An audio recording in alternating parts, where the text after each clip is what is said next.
And welcome back, everyone. Welcome back to another edition, another day, the final day of the GSL qualifiers for 2024 GSL Season 2 qualifier part number 3. As a reminder, we have been going over these qualifiers over the past couple of days. Over the past like 4-ish days, we have 2 broadcasts. We were supposed to finish this and wrap this up yesterday, but we, of course, were busy with OSC King of the Hill. We had a limited amount of time to cast. We had like 3 hours. And it's the same here tonight. The same tonight. We have 3 hours to go over and wrap up these qualifiers because we have World Team League right after. Oh boy. So we're going to be cutting it close. Hopefully some of these matches aren't too long, but we'll see. We'll embrace them nonetheless. Now, to catch you guys up, of course, we have a bracket. Or we have the matches laying out before us. Here we go. We have... how many in total? 1, 2, 3, 6, 12. 12 qualifying spots here for GSL. We've already had 6 players qualify through. And yesterday we covered the remaining 3 qualifying matches. Yesterday we covered Beyond versus Gumiho. Gumiho took down Beyond 2-0. It was a very impressive showing by Gumiho, flexing his mech, flexing his multitasking, and being able to keep up and shut Beyond down. It was a very impressive TVT there by Gumiho. Gumiho was able to bring Beyond down. Another big result, as you can see here, yesterday was Rogue. Rogue, he popped off, and Rogue took Beyond down 2-1. And this is what I've been saying. Rogue is a bit of an interesting player here because Rogue has only been back a month. He was actually back only like 3 weeks or maybe even 2 weeks when the GSL qualifiers took place, and Rogue is on fire. For Rogue to take Beyond down is very impressive considering how little time he has been returned to StarCraft. I was comparing him to the other ex-military players, right? Players like Hero, like Classic, players like Gumiho as well, where it took them a lot longer. It took them a lot longer to get into the swing of things. It took them all a lot longer to actually catch up and then exceed their predecessors. But here we have Rogue returning and already beating Beyond. That's impressive. Very impressive. And it isn't just Beyond. We've been seeing Rogue pop off during online weeklies. We saw Rogue defeat Classic during ESL Open Cup Asia. I think that was 2 weeks ago as well. So Rogue has been, again, he's been popping off. Now, to be fair, if you weren't here for him, that series was very messy. It was a very messy series. it was very chaotic, very scrappy games. I would not say that Rogue looked dominant over Beyond. It seemed more like Rogue, he was like getting down and dirty and like dragged Beyond into the mud with him. It was so it was a very messy series, but it was a lot of fun. It was a very entertaining series, is what I should say. So yeah, with that big win there for Rogue. And scrolling on down, we have Dongregu DRG taking down TY 2-1 as well. DRG, another ex-military Zerg player, or ex-military player. DRG's been back a lot longer. He's been back a year, I think over a year. DRG's been back. And DRG, he's very similar to Stats in that way, where they've both been back a year or even longer, and they've both been trying to find their way back in the game and trying to settle on in, and Stats has finally been making some headway.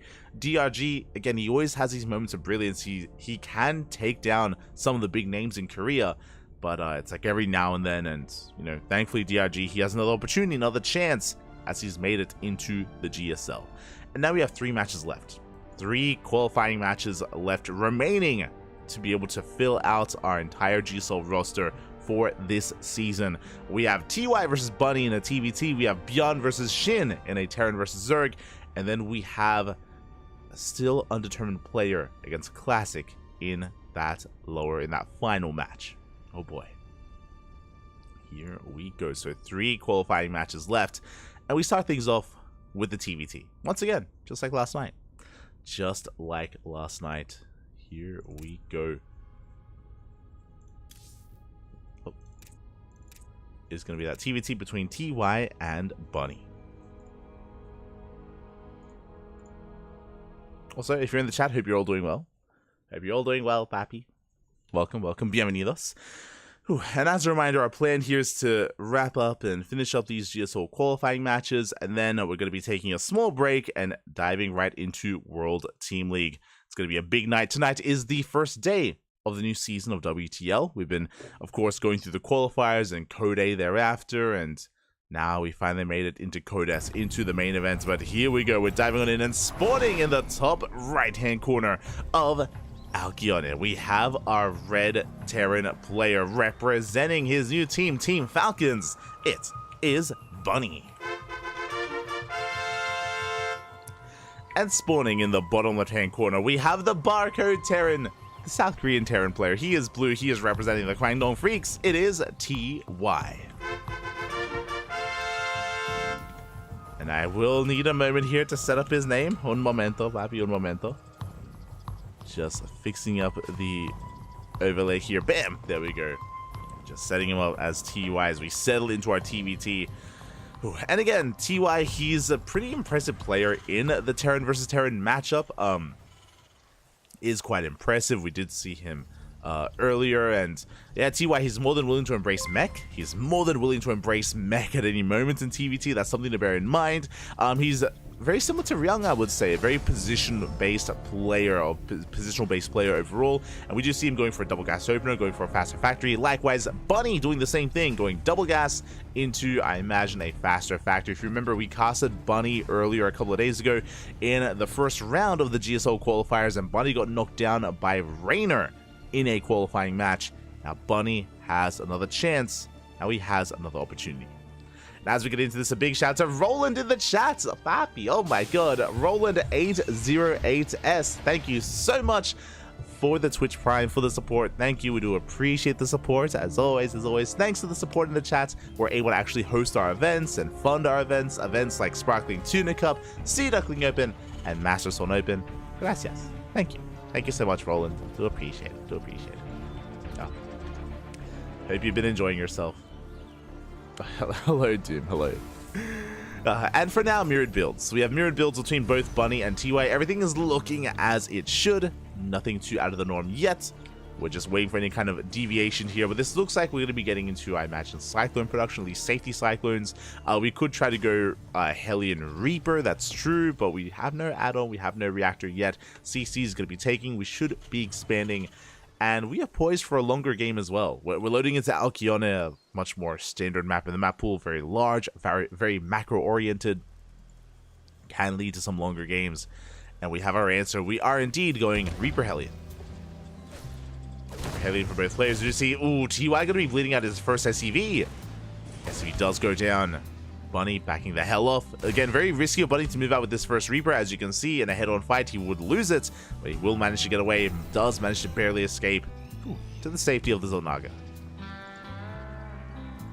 Does get away, going for another scout. Meanwhile, in the main base, we can see that TY is actually going into a Widow Mine. Okay, he's going to be sprinkling in a Widow Mine, getting into his 1-1-1.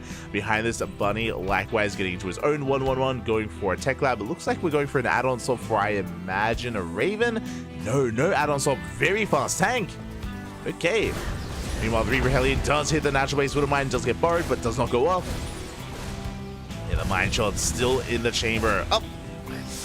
Hellion tries to drag the mine shot, unable to, but the Widow Mine is going to go down. And with the help of this repair, we should be able to hold on, but that's a big delay on the command center. And remember, this tank from Bunny is very fast. It's a very early tank, and we should be working towards very fast tank push. There you go. Medevac is on the way. The first tank has arrived. Second tank. Cyclone's on the way behind this. Okay, just a bit of a kitchen sink here from Bunny, but he does plan on being very aggressive. And so far, TY has no idea. Now, the downside here in this defense is that TY, he holds, right? He defends, but he did lose his Reapers. He has that much less scouting potential available. He has these two Hellions, but he needs to be active with them. Before we can say that, though, here comes that tank. We spoke about it. You don't rush into a tank this early on unless you mean to make use of it. And Bunny is zooming across the map. Now, we'll see if he can get within range of the CC. Can make something happen here against the army. We do see a TY getting into his own tank timing. First tank is soon to arrive. Drop has made it.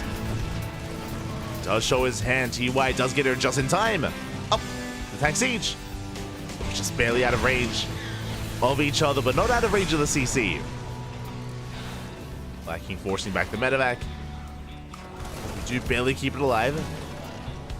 And from here, we're backing up. Wise choice from Bunny. Now that he's lost air control with this Viking, we can see TY just force Bunny back.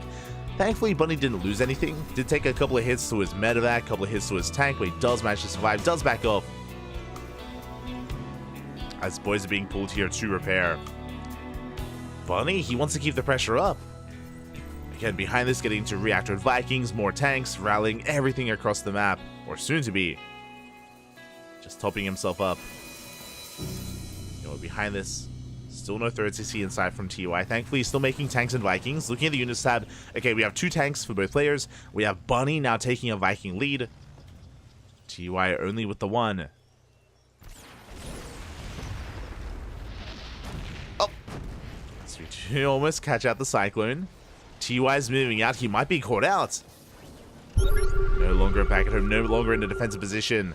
And he's being out-positioned. Bunny, he has the high ground. And he should be able to focus down these tanks. Yeah, the tanks are going to be targeted. The Liberator going ham here. And we don't actually have that much that shoots up. Yeah, we clean up the tank, but alas, we break on through. Bunny cleans up the tanks. He had Marines. He saved his Vikings, and he barely breaks TY. GG. GG, Bobby. A very short game, but I mean, that's how Korean TVT can go there. And TY, unfortunately, again, it was so unlucky that TY had happened to move out when he did. Remember, he had 3 tanks. He moved out. He got caught unsieged. With that, it wasn't just that Bunny was able to take a better fight there. Bunny also saved his tanks. I kind of glossed over it, but he was able to pick up on his medevac, I believe pick up his Vikings even as well, save them, and TY didn't actually have anything left. GG. And with that, Bunny takes the first game. Bunny does take the first game, and now we're getting ready for game number 2. Getting ready for that second game. It's going to be on Oceanborn. Let's go.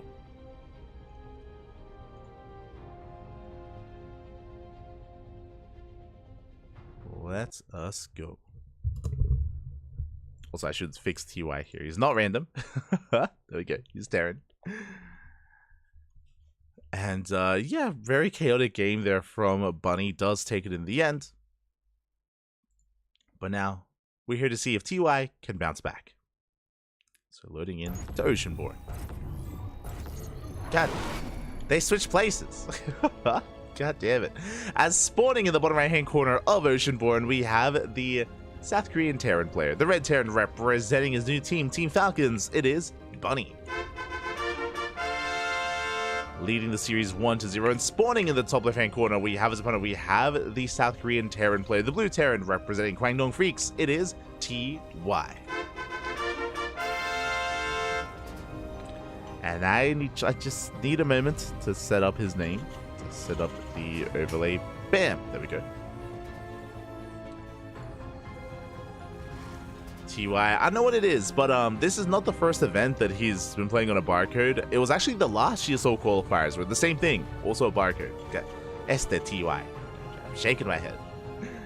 But here we go. I mean, personally, I'm a little bit torn. I'm a big fan of both players. I love both TY and Bunny.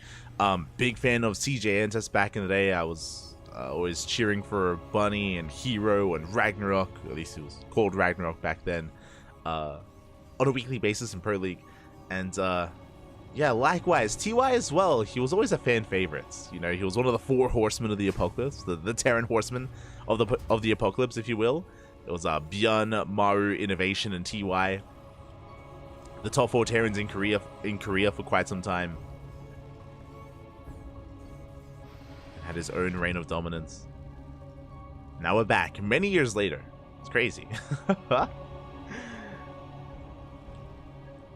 All these years later. I still remember seeing TY. It was on KT back in the day, if I remember correctly. It was on KT. With Zest, with the boys. Good times, good times.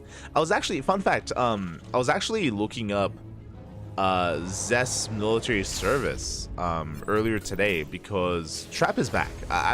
A bit of an announcement. I don't know if you saw on social media, but Trap is back. He just wrapped up his military service a couple of days ago. I think like 2 days ago or yesterday.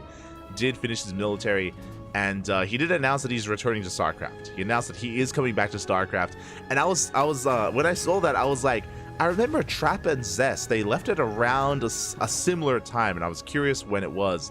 And I checked, and Zest, I believe he left for his military June of 2022. So still a couple of months away before Zest does finish. I think it was around June. I don't think there was like a specific date given, but June was when he retired from StarCraft. And Zest actually had an interview. He had an interview, and he did say during the interview that he wanted to come back after military, and he was talking about his KT days. That's why referring to TY and KT reminded me of the interview. And yeah, we'll see if he does return. Exciting times. They're all coming back. Rogue is back. Trap is back. Where's my patience? That's all I care about. I want my patience back. As this time we have a much more passive start to the game. Here we go. Just getting into our 1-1-1 setup of both Bunny and TY. Going for the add-on swap, and this is what I assumed was going to be the opener from game number 1. TY is going to be going for a Raven opener here. And he's going to be continuing Hellions. Interesting. Going to be doubling down on Hellion production to be a little bit more active and aggressive on the map. Getting to his Ravens. Meanwhile, back at home, Bunny once again prioritizing his tank production. So Bunny is going to have the tank lead. He is going for a Raven first. Unlike the previous game where he rushed into a tank into medevac for a push, that should not be happening here. We are getting to early tanks, that's true, but this should be for a later timing. Meanwhile, the Mass Hellion is an interesting move here at a TY. Say Mass Hellion, the 6 Hellions. This feels a little bit old school, as in more modern TVT we would rely on a couple of Cyclones in the early game. Just to be stable, just to be safe. But instead here, we're now getting into delayed tank production. Continuing with our Ravens, and we're just settling into our 2-base setup. So hello, Noam Chomsky. Hello, Ligo BBQ. ¿Qué tal? ¿Cómo estás? Bienvenidos. Cyan in the chat as well. Welcome. I did see Aistan earlier. I saw Aistan coping about waking up, and it's morning whenever you wake up. Copium, baby, copium. Hi. To be fair, I also recently woke up. It's what is it? It's 7:30 here in Australia, 7:30 p.m. And I did have a nap. Did wake up just before the cast. That's usually what I try to do, especially when there's like a long casting day. Like for example, today we have GSL followed by WTL. I usually try to nap beforehand. Otherwise, I'm just dead by the end of WTL. It's over. But a couple of hours in. As we do see, we spoke about this in the previous game, how TY does like to embrace mech from time to time. Speaking of, that is a second factory. This is mech. Oh boy. Here we go. So TY is going to be making it up, is amassing his tanks, getting into a second factory, still continuing his, or getting to his Viking production thereafter after his Ravens. Third CC's on the way. Meanwhile, Bunny is already pushing. Bunny is pushing. Now, Stim just started, so we're not going to be having Stim with this initial wave. The Hellions, they do spot the army. Looking at the units tab here, we have 2 Ravens from Bunny. We have 3 from TY. TY also has the Viking advantage, so we can zone the Ravens away. It's gonna be all about those disables. Can we break in?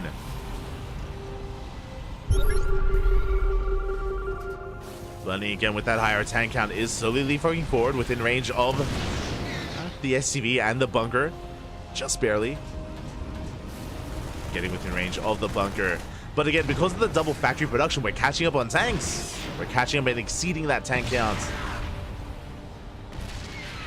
Bunker's gonna go down. Stim almost done. Ooh, it's across the map. Auto-shot harassed. Getting into the middle line. SCVs aren't going down. Bunny refusing to back down. Pushes forward, gets within range of the main. Ooh, delays the third CC just barely. And he's within range. He's going for the third base. Can he force a cancel? It's going to be close. Vikings push in. TY does have the Viking lead, but we have auto turrets. And it looks like we do not. Oh god, it's so close. We barely do not get the third CC. Does live, does survive, just barely. It had a slither of HP left. TY saves it. Bunny rotates around towards the natural. Ravens and Vikings out of position. Are out of the position. There we go. We do get within range of the bunker. Bunker goes down. Bunker doesn't matter too much, thankfully. Don't care about our bio. And we do have Endurance Matrix for both players.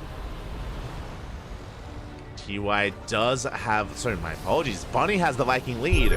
TY has the Ravens. Tanks are setting up.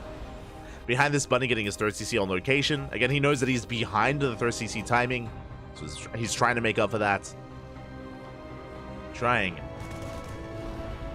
Dragging the Marines out of position. Get one. There's 3 left. Bunny could maybe be a little bit more assertive with these Vikings. He could try to force this back, but even then it's risky just because of the auto turrets. So it looks like we're trying to go for the tanks. A bit of an awkward angle, and yeah, the Matrix is wasted. I think Bunny just wasn't aware that there was another tank on the edge. And with that, TY, he holds it. He's going across the map. I do like this move because I mentioned before that Bunny could have been more assertive with his Vikings. That's because Bunny, he's got 17 Vikings to the 9 of TY. So may as well just go for some harass. We're going for a Viking drop. We're going for some landed Viking harass instead. And Bunny, he missed it. He missed the move out. And he's getting caught with his pants down. We're diving into the main base. There's an army back at home, but not enough. Yeah, auto turrets get thrown down. Vikings get shut down as well. We can land on the tank. Marines, they're racing back home, but there are so many Vikings. Boys are being pulled. Oh my god. A little bit awkward. Ravens are shut down. Good pickoffs there by Bunny. Does get some Ravens. That is 14 SCVs going down, by the way. And we're not done. We land at the 3rd. Deny mining.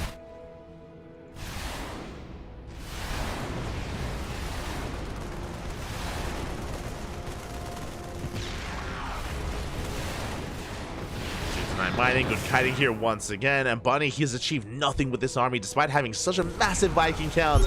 We're getting even more done. Honestly, we needed these Vikings to go into the main, right? It's like to bypass these tanks, to get into the main base, to wreak havoc. But again, Bunny a little bit flustered. And now we're pushing in. We have a Liberator.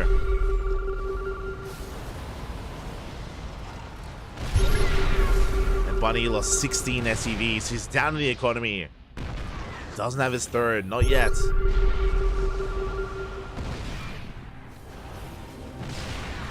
Thor has arrived. Getting some decent hits in. Once again, trying to go for the disable, but yeah, there are too many tanks. The Thor, even within range of the Liberator. The Liberator has to on siege. Vikings, they race back home. Again, Bunny still has the Viking lead, but the Thor putting in a lot of work. Massive anti-armor soul, but we cannot push into the Thor. TY is holding. Liberator goes down. Yeah, even bold enough to expand. Going for some medevacs. Let's go. Getting to the low ground. Going for a Hellbat drop. TY, it's Heart of the Swarm again. The Hellbat drops, they're back.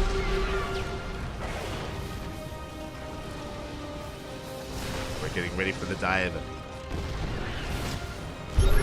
Okay, not quite. We just dropped the Hellbats off. Never mind. I got excited, Bobby. I got excited.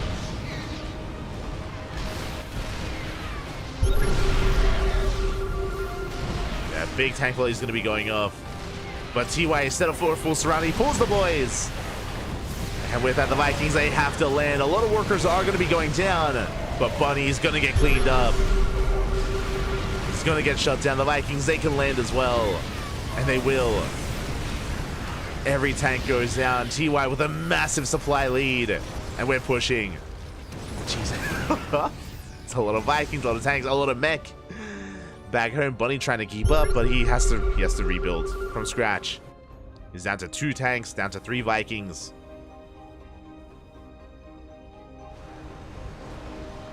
barely has an army. And again, a lot of this off of the back of that Viking harass. TY did so well with that. Now we're pushing in. Boys are being pulled, but it's just a numbers game. TY, he has too much. He's snowballing out of control. Breaks through the defensive line. We have one tank left and one lib. And GG gets called. TY ties up the series 1-1. GG. Oh. We have an ace match. We have a game 3. GG, well played. Again, TY was up against the wall for a moment there. Bunny, unfortunately, had a really hard time gaining any ground, though. Remember, he was parked outside the natural, but even though he had these ravens, every now and then we saw, like, a disable here or there, but he couldn't really capitalize on the disables. And even though Bunny had a massive Viking lead for a long time there, he couldn't make use of it. Again, maybe he was just a little bit too tentative with his Vikings. I mentioned before that there were some opportunities for him to maybe be more assertive with his Vikings and like just go over those Marines. It was only 3 Marines, only 3 Marines on the ground. He could have tried to bully TY a little bit more and dive on the Ravens and dive on the Vikings, but at the same time I don't think Buddy knew how far ahead he was, or specifically how far ahead in the Viking count he was, so he was just a little bit more passive with it, and TY took advantage of it. Did take advantage of Bunny, and with that we're going to the ace match. We're going all the way to game number 3. Let's go.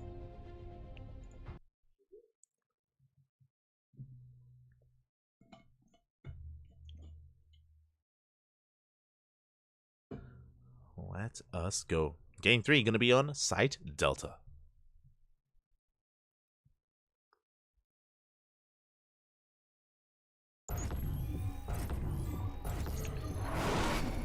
They switched sides again. God damn it. As spawning in the top left hand corner of Site Delta, we have the South Korean Terran player, the Red Terran representing Team Falcons, being forced into the ace match. Can he bounce back? It is Bunny.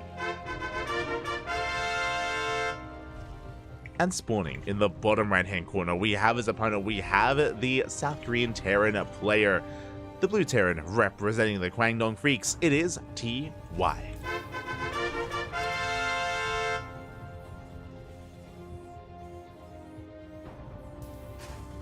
We go.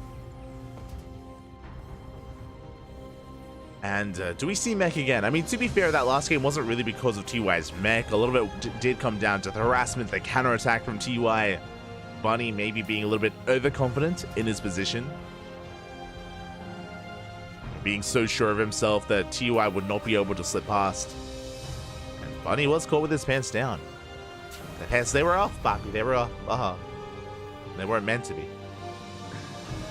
And now we're settling into game number 3, and we already have a deviation. Bunny going double gas. Double gas opener out of our Red Terran player. This is going to lead into a faster factory.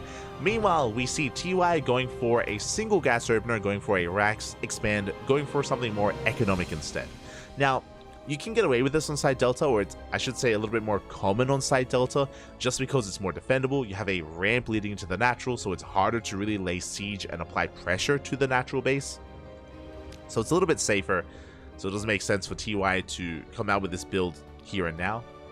I would have said something similar about Alkyone though as well. And there it is, CC is on the way. So the pressure is going to be on Bunny right now to try to get some counter damage done and make up for his delayed expansion.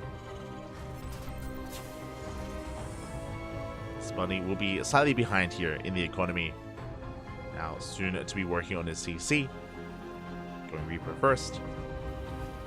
Now with our first couple of Reapers, we're going to be scouting and looking for any proxies. We see Bunny checking the left-hand side, so is TY. You don't want to actually move out with your first Reaper, just because if your opponent went Reactor first and goes double Reaper, then they can catch you out. So this is a very bold move out of Bunny, as he's pushing. Again, he's vulnerable back at home. There's nothing to defend back at home. If TY had done the same, then we'd be in a lot of havoc, a lot of chaos. TY does shoot first, does force Bunny back. Bunny did see the timing of the factory, so he should be aware that it was a CC. It was a faster expansion, as otherwise the factory should have already been done. So Bunny, he's aware that he's behind in the economy. He is now coming in with 2 Reapers. Meanwhile, TY did go singular Reaper into the reactor, by the way. Nice, oh, nice grenade. Solid KDA charge. Reapers, they do slip in. They do delay that starport. Get one SCV in the main, one mule even. SCV goes down as well. Hellions have arrived. We should clean this up. Oh, but not before losing another SCV. That was 3 SCVs in total and a mule. Not bad. Not bad for Bunny. Bearing in mind that Bunny had to kill workers because he's behind when it comes to his CC and his orbital. So Bunny had to get damage done, and he did. That will help even things up. Bunny is ahead in SCVs, but we have mules here, or additional mules from TY. And better production. And now the game will settle. We're going to calm things down here. We do have Raven production for both players. Matrix being researched here by TY. We should be seeing Matrix also researched by Bunny momentarily as well. There it is, on the way. But what I'm curious about is whether or not TY plays mech again. Whether we embrace another factory and a heavier tank count. We'll see. Once again, TY opening up 6 Hellion. Interesting. Shouldn't be able to break through. There is a tank in position. Does dive on top of the tank, though. Going for the SCVs. Oh, the boys that pulled, they do bunch up. SCVs are going to be going down. The tank, having a hard time cleaning this up. Cannot shoot. The army's too close, forcing friendly fire as well. And looking at the units lost tab, that was quite a number of SCVs. That was 4 in total. A lot of them softened up. We got some mules as well. Could have been worse. We could have gotten more. I'm not going to lie. I would have assumed that more. There we go. 6 SCVs go down. Auto turret harass in the main. At least the tank lived. At least the tank did survive. And with that, TY now takes a worker lead. He's up 6 SCVs. Has recovered in that worker count. Oh, right, of course. This doesn't actually show the SCVs killed by friendly fire, I believe. I think the battle report does. I can't remember. I know one does, one doesn't. Here we go. Ravens are moving out. Oh! Do you run into the Marines? Do you run in?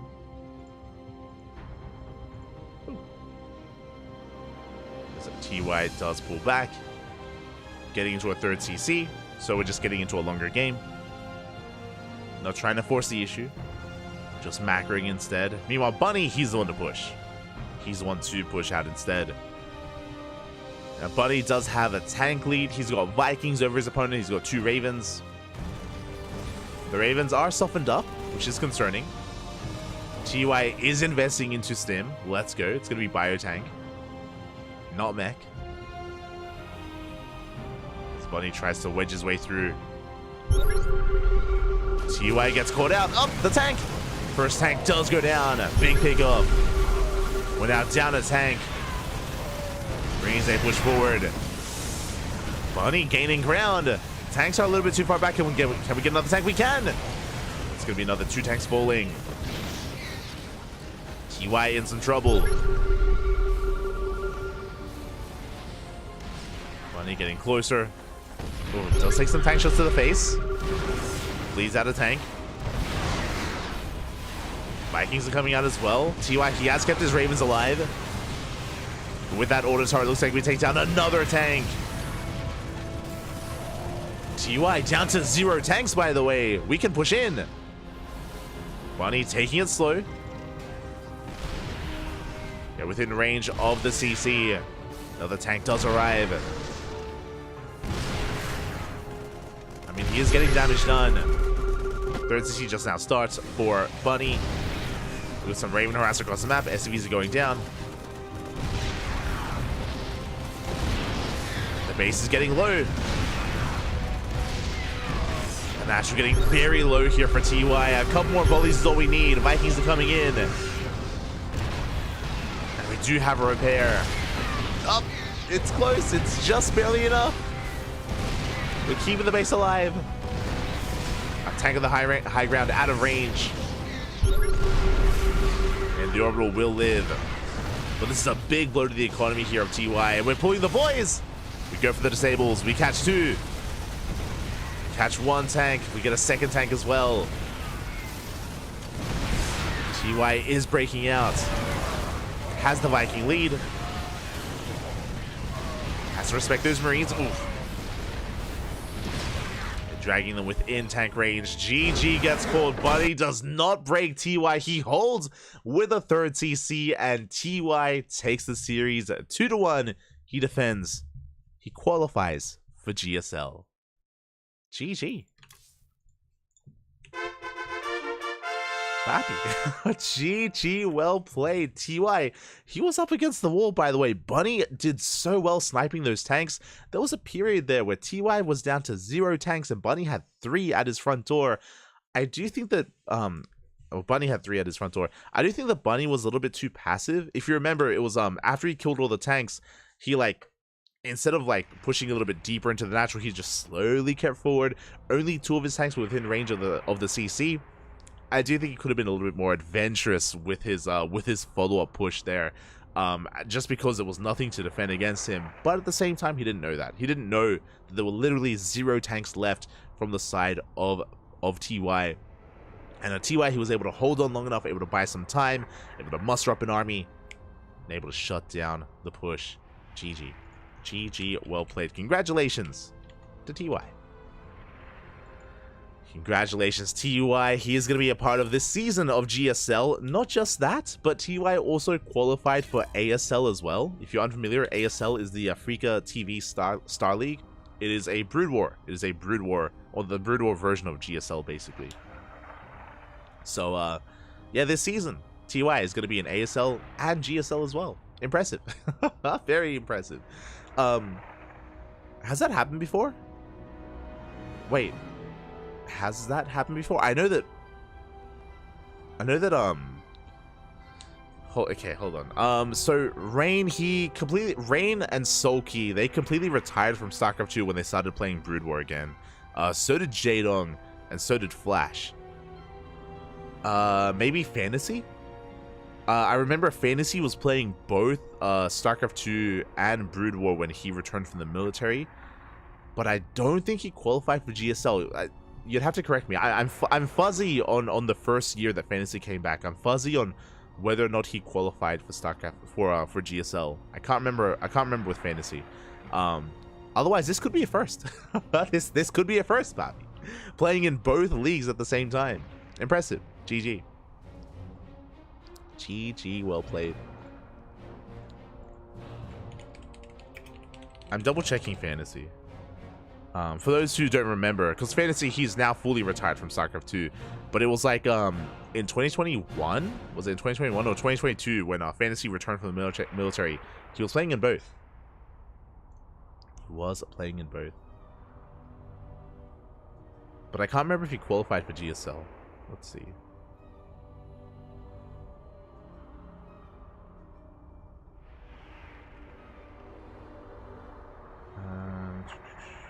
GSL versus the world. I think I'm gonna need more time to look this up. I can't remember, Pat. I can't remember. But regardless, congratulations to TY. Okay, see, this was back in 2019. He played in the GSL Super Tournament qualifiers. Back when we had super tournaments. Oh, feels bad, man. Feels bad. And he did play in GSL in 2019, but I'm not sure if he was playing in ASL at the same time. Regardless. With that, we have our first match wrapped up, and now we're getting ready for our second best of 3. Our second qualifying match. It's going to be Bjorn versus Shin in a Terran versus Zerg. Now, Bjorn, he's had a shaky qualifier here. He's had a very shaky qualifier. Bjorn, he got knocked down by both Gumiho and Rogue. Both Gumiho and Rogue have qualified over Bjorn in these GSL qualifiers already. Bjorn, this is his third chance. His third chance here to qualify for GSL, as he's going up against Shin. I would say one of the best Zerg players in South Korea. I know that Rogue has been popping off, but I would rate Shin above Rogue. I would rate Shin above DRG. Both DRG and Rogue have qualified for GSL. Shin, yeah, I would say he's top 3, just under Solar and just under Dark. So this is not going to be an easy one. This is going to be a spicy series. And a very unfortunate one as well. By the way, both these players, this is their final chance. Their final chance to qualify. There is no, like, last chance qualifier. There is no, even lower bracket. Like, it comes down to this. It comes down to this best of 3. We will have one advance on, the other will not. My heart bleeds a little bit here. I would love to see both of them. They both deserve to be in GSL, but because of the upsets earlier, because Rogue was popping off against Bjorn, now there's only room for one more. Here we go.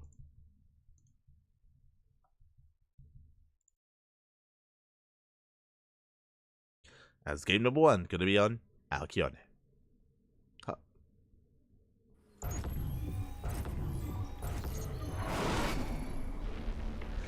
And spawning into the bottom left-hand corner of Alcyone, we have the South Korean Zerg player, the Red Zerg representing Gaiman Gladiators. It is Shin. His new team, and spawning in the top right-hand corner, we have his opponent. We have the Blue Terran player from South Korea representing Shopify Rebellion. It is Bjorn.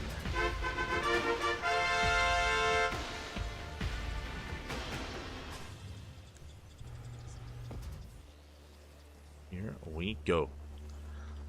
TVZ has arrived, and again, Bjorn, he was very aggressive against Rogue earlier, and he had a very dynamic series. Again, things got very down and dirty and messy between Bjorn and Rogue, and I'm curious if it's going to be similar here with Shin. Shin is also quite an aggressive Zerg player in his own right, does thrive in the mid-game, but isn't too cheesy is what I will say. He can be aggressive, he can be fast as a player, but not necessarily all in. I do think they compare to each other quite nicely, actually, both Bjorn and Shin. I do think they're pretty comparable in skill. Again, I mentioned before that they both deserve to be in GSL. I remember it was like 2 seasons ago where Shin didn't actually qualify. He didn't qualify for Global StarCraft League, which was wild. It was like 2 or 3 seasons ago. Despite the fact that, I mean, he is a pretty recent GSL finalist as well. I'd say recent was like 2 years ago, but recent in the grand scheme of things.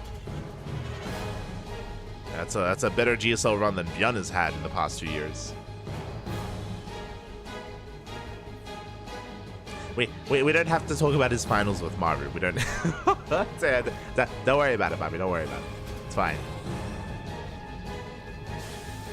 As Bjorn is going to be opening up interesting with a Rax expand into a 2 Rax. As a reminder, Bjorn, he did this against Rogue. I'm getting deja vu. For those of you that were here a couple of days ago, you would remember that Bjorn versus Rogue, he went for a Rax expand into this very build. It's a reactor into a 2nd Rax, and Rogue went for a Bane Bust. Rogue, he Bane Busted Bjorn and killed him, and that's how Rogue qualified. That's how Rogue qualified for GSL. And the reason why is because Bjorn, no SCV Scout. No SCV Scout, no Reaper Scout either. Very greedy build here out of Bjorn, and Rogue did punish him.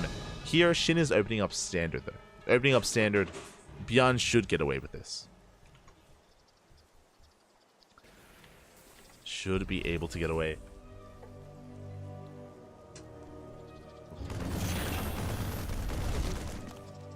As for now, we're getting into our follow-up 2-on-1. Again, there have been quite a number of 2-on-1s as of late from Bjorn. I think even Ryung did it yesterday as well. So it's a 2-on-1 setup. Now, the downside to this, of course, is that you have no map presence. I mean, Bjorn hasn't seen anything. He has seen nothing from the side of Shin. That's why it's so greedy to play like this. There's no Reapers, no Hellions either, no nothing. So Bjorn is just blindly getting into his 2-on-1. But again, he shouldn't be punished for it. On the flip side, though, Shin is free to drone. He's free to drone up to saturate his 3rd base, to get into his Ling Bane, to spread his creep, to get into his Queen production. Shin is looking quite comfortable.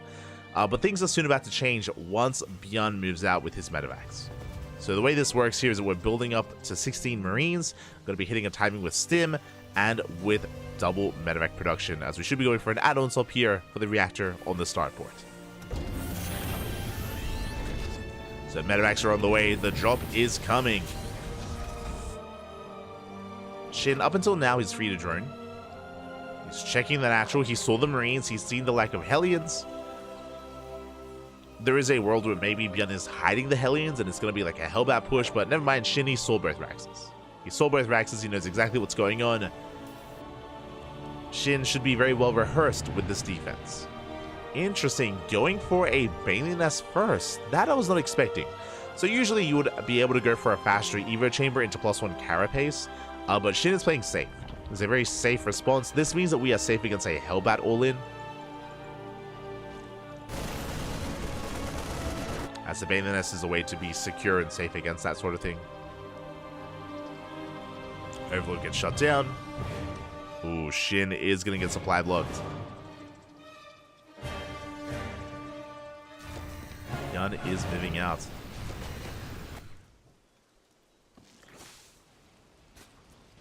He's going to be dropping. He's going to be getting across the map. The Queens are able to keep up. Lings as well. Shin shouldn't lose anything here. We dive on top of the Queens. We get one. Yeah, slow to react. Shin late with that transfuse. Does bleed out a Queen. So far, only one Queen. And Shin holds. From here, we can just drone. Third base is saturated. Should be working towards a fourth. There we go. Lair is on the way. Evo Chambers. Upgrades. Now, the upgrades for Shin are going to be delayed because of the Bailey Nest. Another Queen goes down. Once again, late transfuse out of Shin. You can see that it takes seconds. You have very little time to react here to those two Marines. And Byun is gaining value. Getting a Queen here and there whenever possible. We're going for a follow-up push. And, ooh, the follow-up here is actually a 2-base all-in. There is no third CC. It's a third Rax. We're just amassing tanks and Marines. Byun is all in. Byun, he did this earlier against Dark. Did this against Rogue. Byun has been quite fond of this build, at least during the qualifiers. He did this against Dark in ESL Open Cup Asia, the Grand Finals. I think it was 2 weeks ago.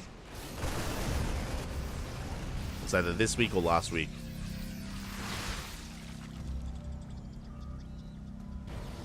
We had Byun versus Dark. Meanwhile, Shin catching reinforcements, does get the tank. At the same time, Byun wedging himself here in the goal base. 2 tanks in a beautiful position. And we've been bleeding out Queens. Remember that. We have been losing Queens time and time again. Ooh, plus transfuse. Yeah, they're keeping the Queens alive. And Shin is coming back for the surround. He's ready to collapse on this army. Byun reinforcing with medevacs, but we're going in. The reinforcers, they're not here. They're going to collapse on the tanks. Good target firing on the Bailings. And the Bailings, oh, they barely do not connect. More Bailings are waddling in. The tank survives. And Byun, he's snowballing out of control. He barely does make it here. Really good target firing on the Bailings. And all good surround from Shin. And Byun, he's doing it. He has done. He's broken the back here, broken the main army. Okay, we needed some better execution there from Shin with that surround. Bathing speed kicks in, but we can just kite for days. Yeah, and Byun, he has done it. No Bailings left, only Queens and a handful of Lings. And the third base has been compromised. And the 2-base all-in snowballing out of control. GG gets called, and Byun takes game number 1. GG. Again, Shin had everything on the line there. The game was made in that moment with that breakout that Shin attempted. Did move out when he needed to, you know, before the reinforcements arrived. That is true, but again, unfortunately, the Bailings had a really awkward time engaging with the army. They were focused down by the tanks. They could not collapse on top of the Marines. We were lacking, I was expecting like a flanking army on the right-hand side as well, but we didn't have that. And Shin, in the end, was not able to break that. On top of that, also was bleeding out Queens. He did lose a couple of Queens in the lead up to that all-in, and every unit counts when dealing with an all-in. You add 1, 2, 3 more Queens, and maybe it's a different game. Maybe Shin holds. GG. And with that, Byun takes a lead in this qualifying match, and we're getting ready for game number 2. It's going to be on Site Delta. Here we go.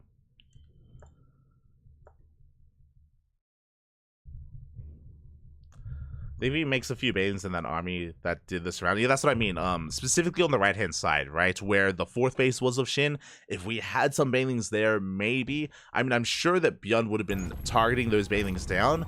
But if he's forced to split up his tank shots, then maybe a couple of banelings make it through. That's all we needed. We needed like 3 banelings to make it past the tanks, to get on top of those Marines. Maybe it would have been a different game, but regardless, we're getting into game 2. And spawning in the top left-hand corner of Site Delta, we have our South Korean Zerg player, the Red Zerg representing Gaimin Gladiators. It is Shin.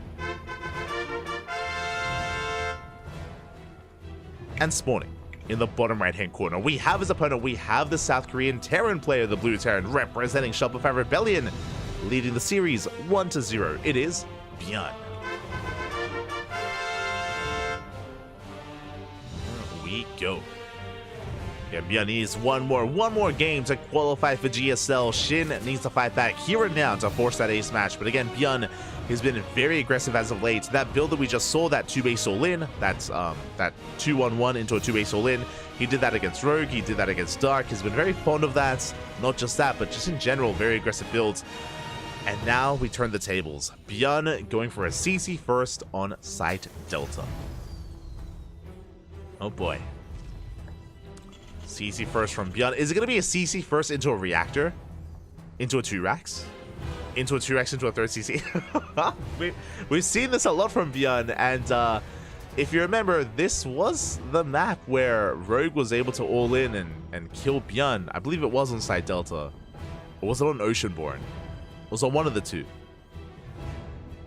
It was Oceanborn. Yeah, that's it. I remember. It was on Oceanborn where Rogue was able to all in Byun.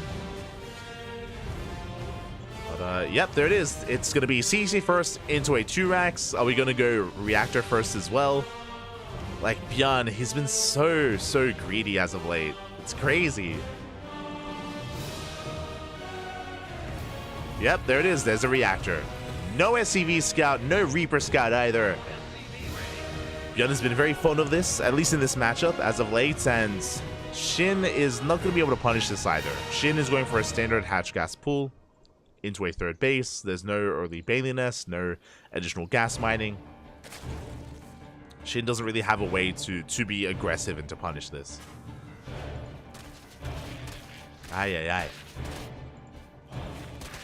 So really the question becomes, will Shin be able to adapt to this style over time the way that Rogue did? That's the real question.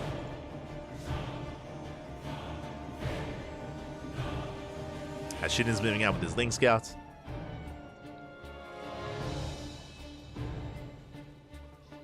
And this just happily joining up. Ling will confirm that the orbital's already done, that it was a CC first.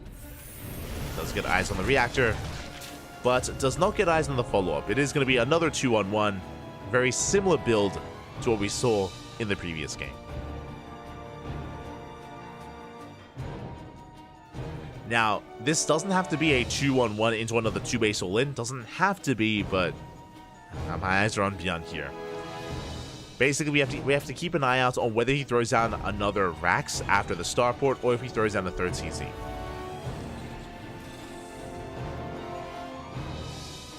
Meanwhile, Overlord's getting in position. Very important for Shin to confirm.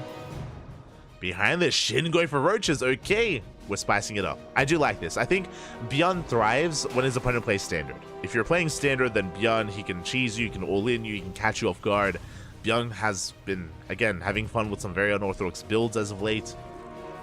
So I do appreciate that Shin, he's also trying to keep up with that quirkiness as well. Going to roaches. Diverting away from the north.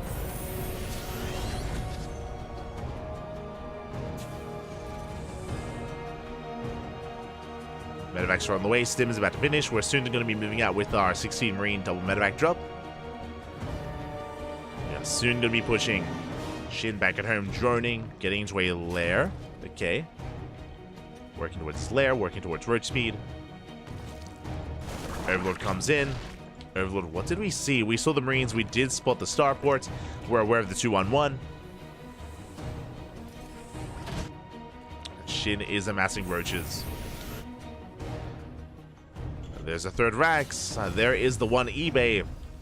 Bearing in mind, there is no second eBay. The reason for this is because we're going to be prioritizing +1 attack. This looks like a 2-base all-in. It looks like the same build. Same build as game 1. Oh boy. Yeah, tank production already. So Bjarne's going for the 2-base all-in. Meanwhile, Shin getting ready in his main. Has his queens. He does keep up with the initial drop. So far, so good. Now remember, with this initial double medevac drop, in game 1, Bjarne, he killed 3 queens. Or at least 2, if I remember correctly. At least 2 queens. This time is going to be zoned away. Shin bleeding out of Ling. Queens are still parked in the main. We're amassing on more roaches. Roach speed is on the way. With roach speed, we can then counterattack. Without it, we're stuck at home. Bjarne still being active.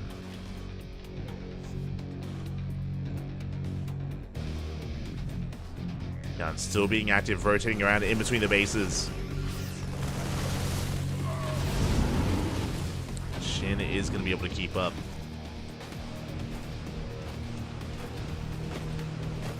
So far, so good. And Bjarne, instead of going for the 2-base all-in as he catches a queen, gets 2. Very nice pickoffs here. He's going for a third CC. Third CC is on the way for Bjarne. I think when he saw the roaches, he knew that he could not break his opponent. I mean, he's got his tanks. He's still going for his push, but he's not doubling down. This time, he is transitioning out of this into a third base. We have a game. But this also shows how this build can be quite fluid, right? Bjarne throws down a third CC, 2 more Raxes. We should be seeing a second eBay soon as well. Like Bjarne, he's just transitioning from all-in into something more macro-oriented. Really nice. As a triple drop does slip into the main base, and we're out of position. Roach goes down, Queen as well. We're going for the mineral line. Drones are falling. Shin in a bit of trouble.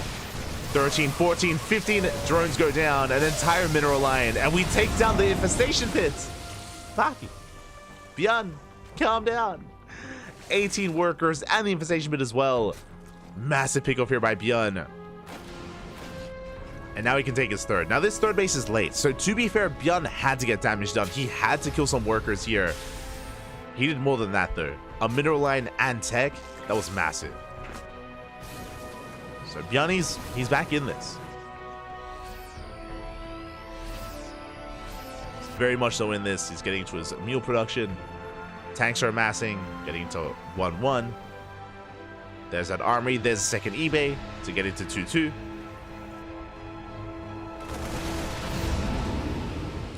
And I love the way that Bjarne is making use of this drop play, just because this is the weakness of Roach Ravager. Roach Ravager can be quite solid in head-on fights. It can bile down tanks as well, but where's the anti-air, right? There's no Hydras, there's no Mutas, there's no Spire, there's no Hydroden. Because of that, there's nothing to stop these medevacs. Like, they're even just parked outside the fort, and nothing can be done.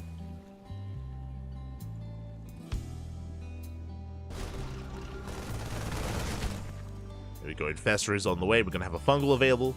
Bjarne pushing on the left-hand side. The creep is receding. It's barely spreading at all out on the map.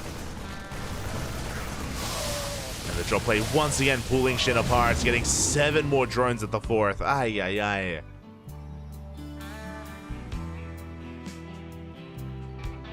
Is becoming a bit much.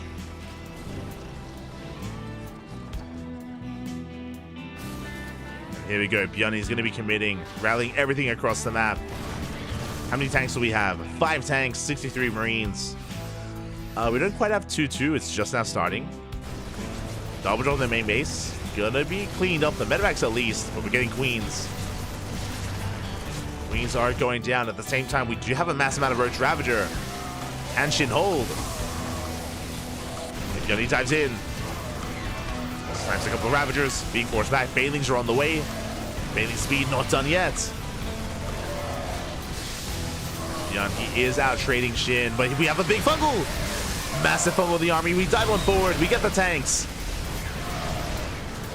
1, 2, 3 tanks going to be going down. Shin is fighting quite far from creep. But it looks like we barely cleaned up the tanks, and only Marines are left. Oh, God. Shin holds, and Shin, he's got a decent drone count. He did lose a lot of workers this game. He's lost, what, 25 against the 0 SCV kills? But Shin, he's drone back up to 80. He's remaxing on Lingbane Roach Ravager. Oh, but he's out of position once again. Young getting some drones, backing up. Unfortunately, Shin only has the one Infestor. Yeah, there's only one Infestor for Shin. So he only had the one Fungal. Beyond going for a split push. Again, only one active tumor here for Shin. Barely any creep.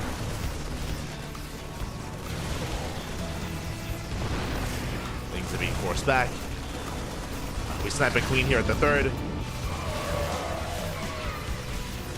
Now, Beyond, thankfully, his tank count was reset, so with only one tank, Beyond actually can't gain that much ground.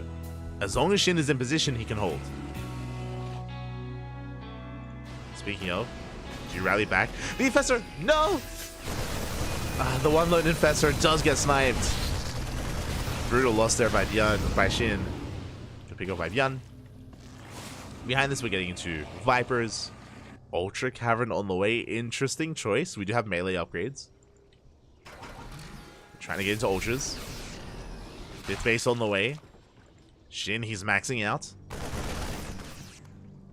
But again, this game still has been quite close. Even though Shin is up in army supply, that is inflated supply with Roach Ravager. But Soup does lie. Your tanks are sieging up. We get within range. 5th base is going to be denied. We deny the 5th. We bust on into the 4th as well. At the same time, drop towards the natural is going to be cleaned up. Ooh, big snipe. The hatchery is so low. Beyond, it could just go for the dive. It's risky, but there's no transfuse. We could snipe it. Ling around by it gets denied. And Beyond, he's thinking about going for a drop instead. As he has 3 medevacs filled up, we go for the surround. The Banelings! Beyond, move commanding into the army.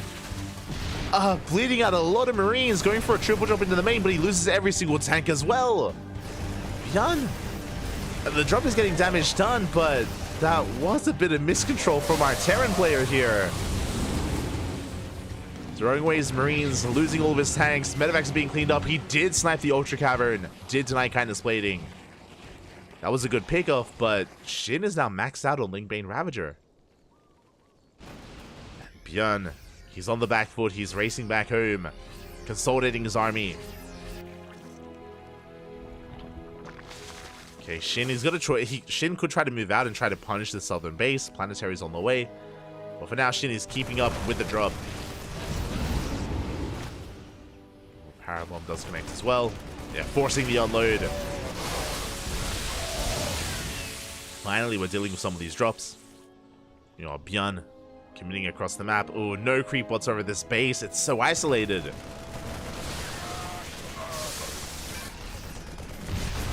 We have some Lingbane. Some Lingbane. But against 3 tanks. Yeah, Björn, he won't be stopped. He's pushing forward. More reinforcements are on the way. We have a Blinding Cloud. Viper's coming in. We do have a Blinding Cloud available. Oh, the Viper gets sniped. The Viper gets sniped, but we get on top of the tanks. Tanks are cleaned up. The drop is forced out. And Shin saves the base. I don't think Björn saw it. Yeah, he didn't know there was a hatchery there. Let's see. The base does get up and running. Shin, that's a kill, not a cancel on the hatchery, but he's committing across the map. He's not turning back. Is committing. Gets a lot of SCVs. Files down the tank. We're running out of Lingbane, but the Roach Ravager is holding its own. Ooh, bit of friendly fire. Shin forcing his way up the ramp. That army is heavily overstimmed. But we bleed out too many roaches. Shin is forced back. Decent piles. That's going to be a lot of Ravager kills. Expensive losses there for Shin. Across the map, Shin didn't just lose that northern base. The 4th goes down as well. Shin knocked down to 4 bases. Heavily oversaturated. Meanwhile, Bjorn, he's on 3. Has that Southern Planetary. We have a pretty comparable economy here. Now, Shin finally has Ultras. It feels like he's been delayed so often. Losing the Infestation Pits, losing his Ultra Cavern earlier. But he finally has Ultras. He's made it. And Bjorn, he's been going like purely Marine tank. And he's going for the Ultra Cavern again. The Jinx, the caster curse. I'm like, he made it. He finally has Ultras. Not for too long. Ultra Cavern gets sniped in the end. What you see is what she gets. That's all we have. The tanks that get caught on siege. Marines as well. And again, behind this, there's no ghosts. We're just now starting Marauder production. It's just pure Marine tank. A very fragile army. We catch the Marines. There's not enough space in the Medivacs. And Shin, we can go for the Planetary, by the way. The last mining base of Bjorn. We're going for it. And there's no saving it either. Miles say connect. We get a full surround. SCV is going to be going down. Bjorn, he's rotating over. He takes a bile to the face. The fungal to the face as well. 25 SCVs go down. Shin, he backs off, and Shin now has the economic lead. Shin, he's down to 3 Ultras, sorry. 3 Ultras taking a 5th base. He's rebuilt the Ultra Cavern once again for like the 3rd time. He's got the Ultra Cavern.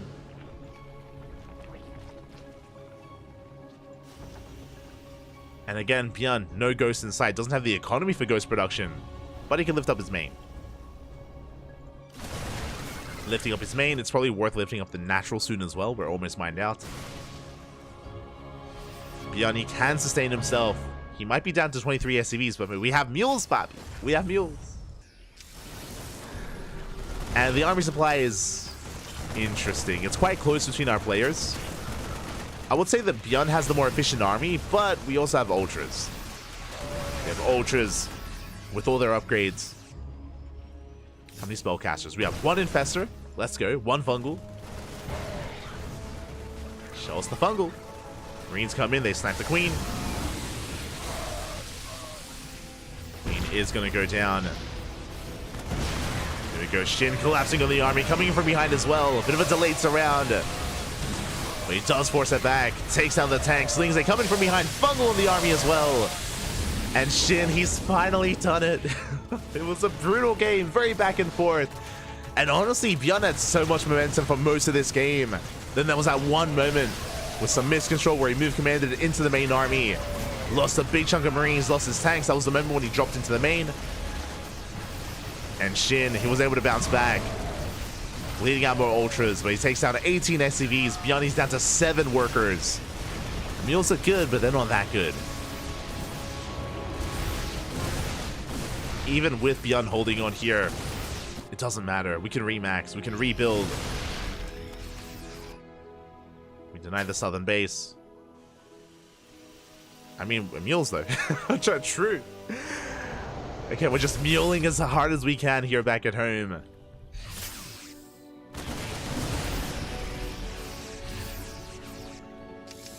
As Bjorn moves out, Lings and even an Ultra move in.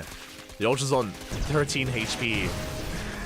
And we collapse on the main army, and it looks like Shin finally cleans this up. GG gets called, and Shin will tie up the series 1-1. We're going to the ace match. GG.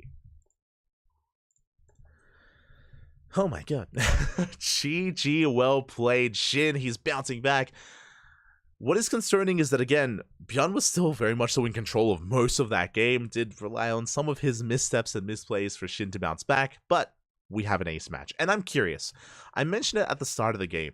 I was talking about how Rogue was able to adapt to Bjorn, and because Bjorn kept going for these greedy builds and greedy openers, Rogue eventually in the ace match in his series against Bjorn just went for an all-in. He went for a Bane Bust, if you remember. Oh, if you weren't here for it. Rogue, he went for a Bane Bust, and Bjorn happened to go for a CC first, into 2 racks, into Reactor first. No SCV Scout, no Reaper Scout, no nothing, and Bjorn was caught with his pants down. And Bjorn has been going for that very build these past 2 games.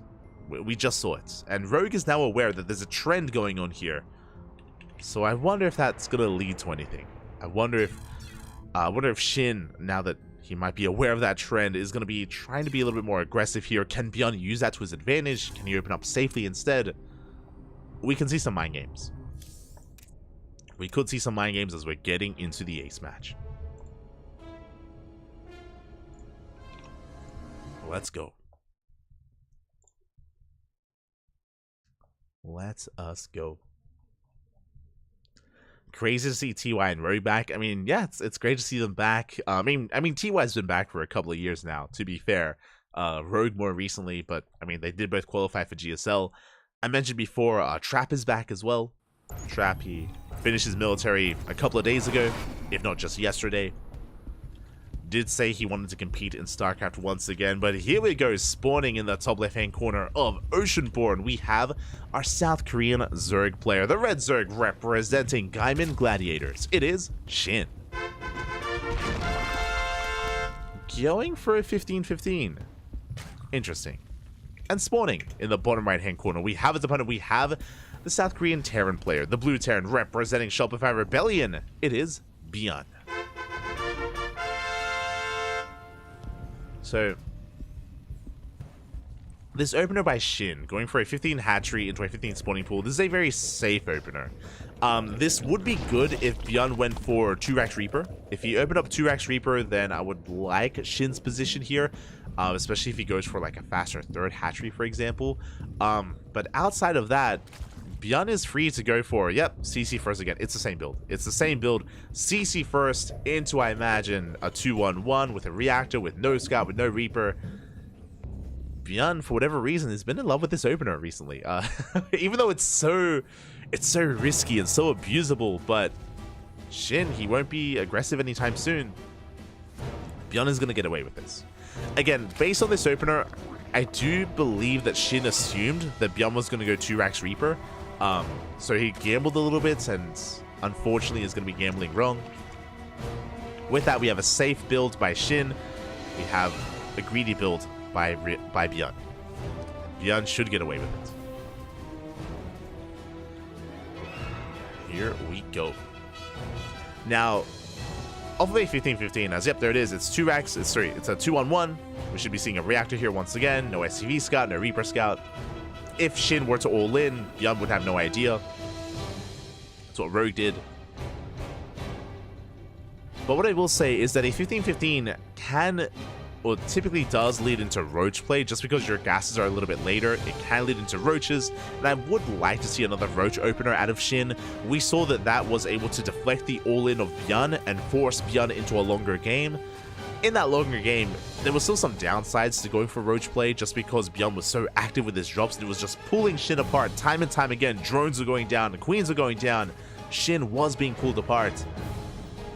But he was able to survive against the all-in initially, so there's pros and cons here. He does go roach. We'll see.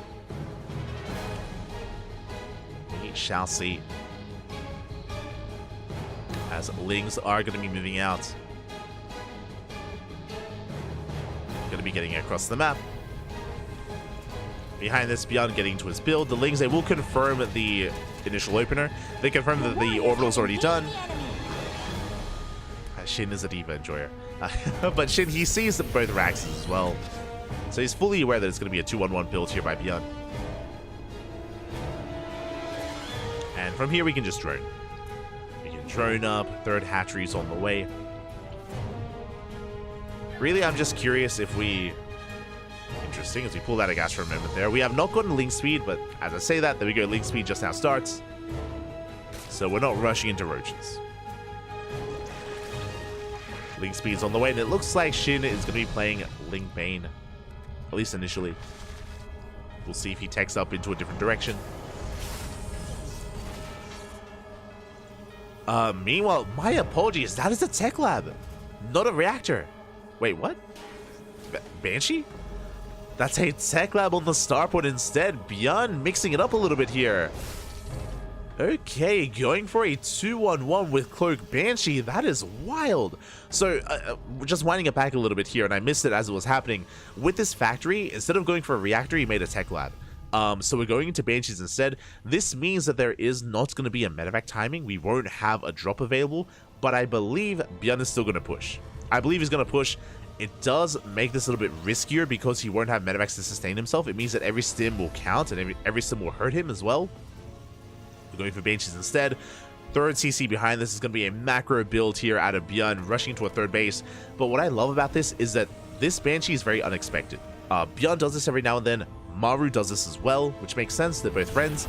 But the reason why this is unexpected, we scouted the 2-on-1. It should be medevacs. We should not have spores.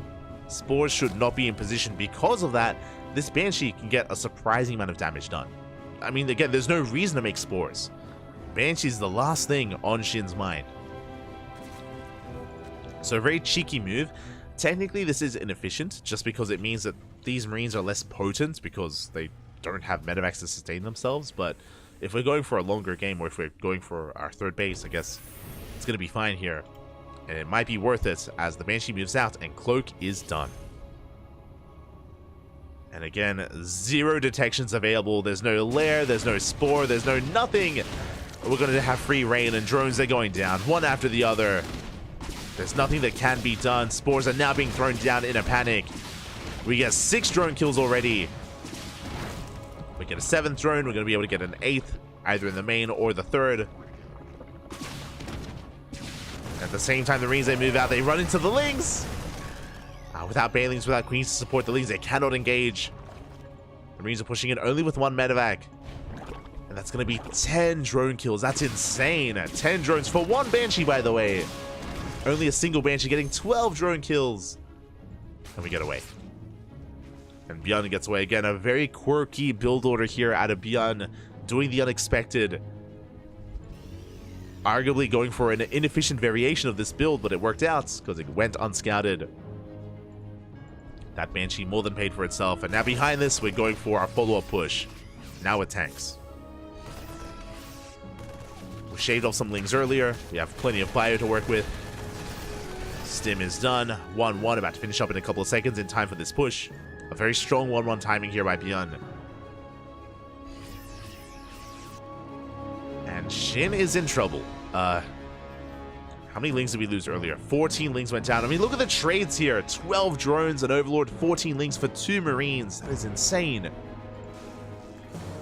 Bjorn is sneaking up on that 4th hatchery. At the same time, Shin going for a counterattack. It's a 3rd base as his 4th. Gets hit as well. We get a couple of SCVs. Tank does siege. 5 SCVs go down. And Baneling speed does complete. Just in time. Shin can hold. We have more Ling Bane on the way. Shin confirms the army. He's aware. He is aware as Bjorn. He does snipe 1 and gets 2 queens. Late reaction, 3 queens go down. Does take a Baneling to the face. We collapse on the tanks. Shin will hold, but that was not a bad trade from Bjorn. Killing 3 queens.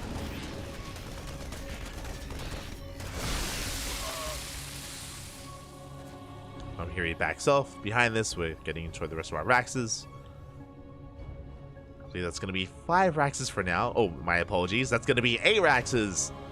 And this may just be a 3-base all-in. We're keeping our eye out for additional gases from Bjorn. Banshee finally goes down, getting another 3 drone kills. That was a 15 drone kill Banshee, by the way. That's crazy. 15 drone kill Banshee. Ay, ay, ay. Unreal. But we're keeping an eye out for additional gases or a 2nd factory or a 4th CC. Without any add-ons on these racks, it's a 3-base all-in. It's a 3-base all-in out of Bjorn. It's going to be an 8 racks. And it makes sense. I mean, he knows that Shin has been struggling here. Shin needs time to recover. Banelings, they do try to collapse. Tanks are in position. We're going for the 5th base. We force a cancel.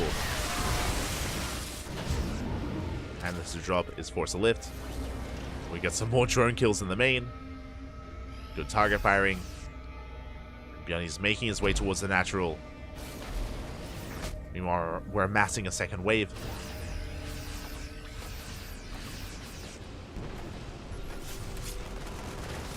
And again, Bjorn does not have any follow-up to this. Just amassing Marine Tank and Medivacs. Gets a Queen. You see Shin getting ready to collapse in this position, but the position here is brutal. Yeah, the terrain working against Shin. Rolls in with his Banelings. Ooh, that was a lot of Banelings for one tank.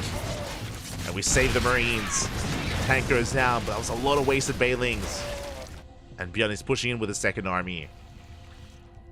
Ignoring the fifth, going for the fourth. We're down to 4 Banelings.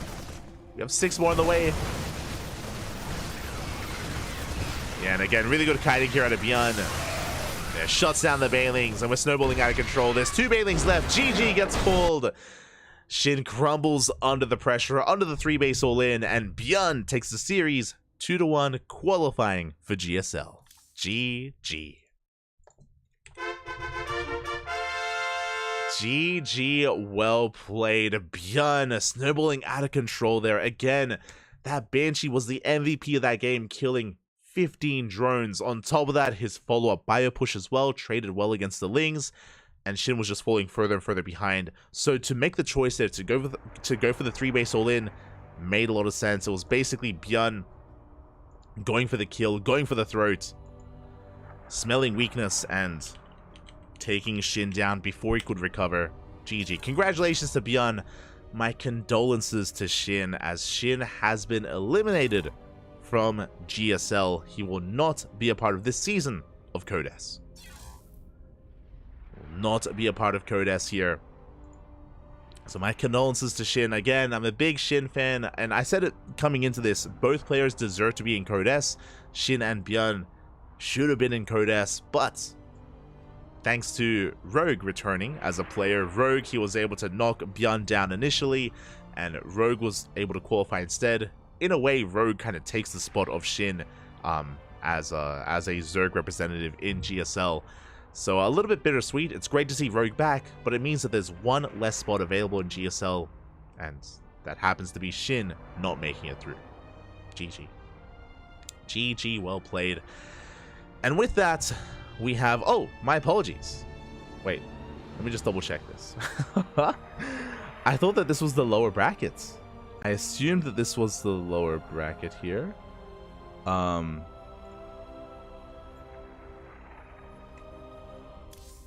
I believe it was not. Okay, my apologies here. So I thought that it was gonna be Bunny. Bunny was eliminated earlier by TY, and I assumed it was gonna be Bunny versus Classic, but no, it is gonna be Shin with another chance. Okay, let's go. My apologies here. So as you can see, it was Classic versus TBD. I wasn't sure who Classic was facing off against, but it is going to be Classic versus Shin. We have another chance, Pappy. But this is also brutal. This is even worse, actually. Oh my god. I was talking about how, like, in my mind at least, Shin is like top 3 Zerg player. Classic is top 2 Protoss in Korea. Let's be real here. When it comes to the top Korean Protoss players, we have Hero, we have Classic, we have Creator, we have Nightmare. In my mind, those are the top 4. I know Stats has been doing well recently, but Classic, he's top 2 Protoss in South Korea. And for Classic to have to go against Shin, this is the final qualifying match. It all comes down to this. Ay, ay, ay. Not like this, Pappy, not like this. And just switching the scenes over, you can see the matches that were before us. You can see the matches that we have covered here tonight. There's only one left. This is the final qualifying match for GSL. Shin versus Classic in a ZVP. Only room for one more. This does mean that Bunny didn't make it through. He was eliminated. I believe Ryung was eliminated as well. There's only room for one more. Let's go. Let's go. I was smudging before. Oh. Smudging too soon, Bab. Smudging too soon.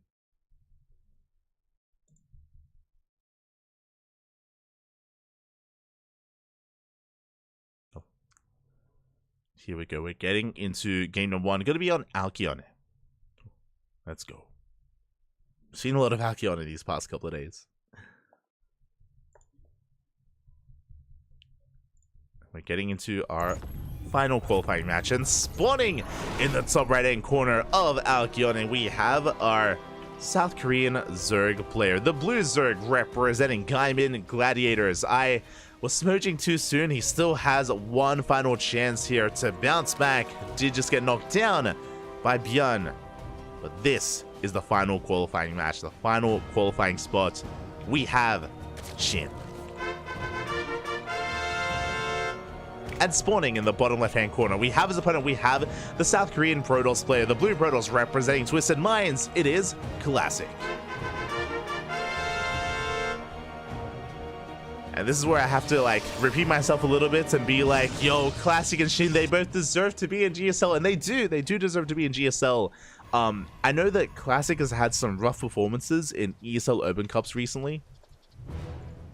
I know he has had some rough performances going down in early rounds, but for those who weren't here a couple of days ago in Kung Fu Cup, do you know who won Kung Fu Cup? Week number 1. I mean, am I thinking of Kung Fu Cup, or am I thinking of something else? Let's double check here before I misspeak. Now, yeah, do you know who won Kung Fu Cup a couple of days ago? All the StarCraft is all blending together. I was like second guessing myself. The finals of Kung Fu Cup this week was a best of 5 between Classic and Raynor. Classic and Raynor. And Classic, he clowned all over Raynor. It was crazy. Classic, he took Raynor down 3-1. It was very impressive. Classic had a very impressive performance against Raynor. Again, showing that Classic, there's a reason why he is one of the best Protoss in South Korea. And likewise, again, Shin, also one of the best Zergs in South Korea.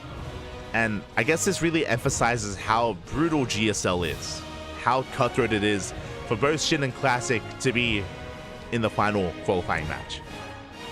Only one will advance on. Aye. Let's go. So now it's going to be a gate expanded to Cybercore. Standard opener here out of Classic. Shin going for a hatch gas pool. Standard opener from our Zerg player. Oh, the Shin versus the Chin. We need some fan art. I love that. I love the idea of like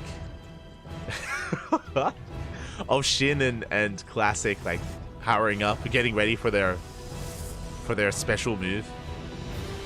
Recently, I opened up our WTL box, the World Team League gift box from last season, and they have fan art of Serral and Solar. They have fan art of Serral and Solar, and they photoshopped Solar's face over Ken.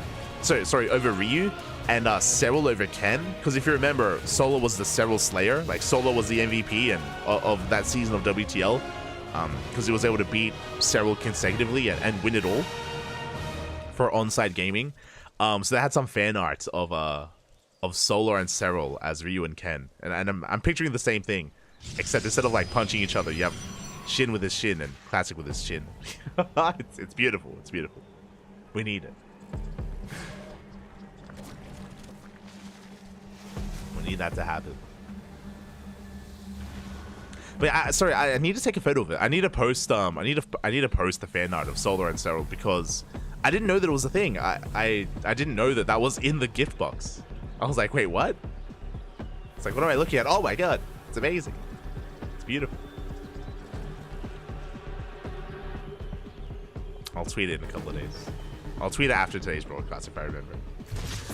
Meanwhile, Oracle does slip into the main base. Gonna get a couple of drone kills. Queens are in position. Only 2 drones go down. We get some hull damage done, and Classic does back off. Behind this, we're getting to our third TC. Sorry, our third Nexus. Getting into our triple Oracle opener. Everything looking as it should here from Classic. Just going triple Oracle into a third base. Standard build out of our Protoss player.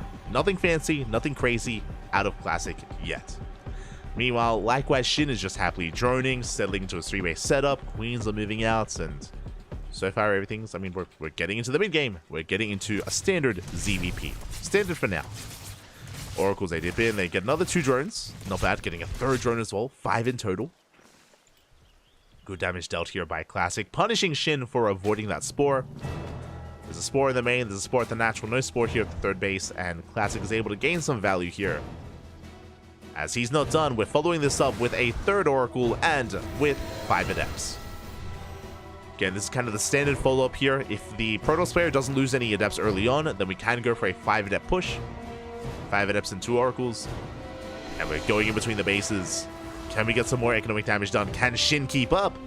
Roach Warrant's on the way. Oracles are coming from behind. The Queens are out of position. 3 more drones go down. Once again, punishing the lack of Spore. That's what, 5 drone kills here in total at the 3rd. Adepts, they threaten a shade. They should not commit. There are plenty of Lings to keep up. As Classic still maintains all of his Oracles. Poking in once again. Headed towards the main. Adepts, they're backing off. Wise choice. After seeing all these Lings, we just back off with the Adepts. We're racing back home. And we get here to the main base. Shield batteries on the way. We're in position just in time, and the Lings, they do nothing.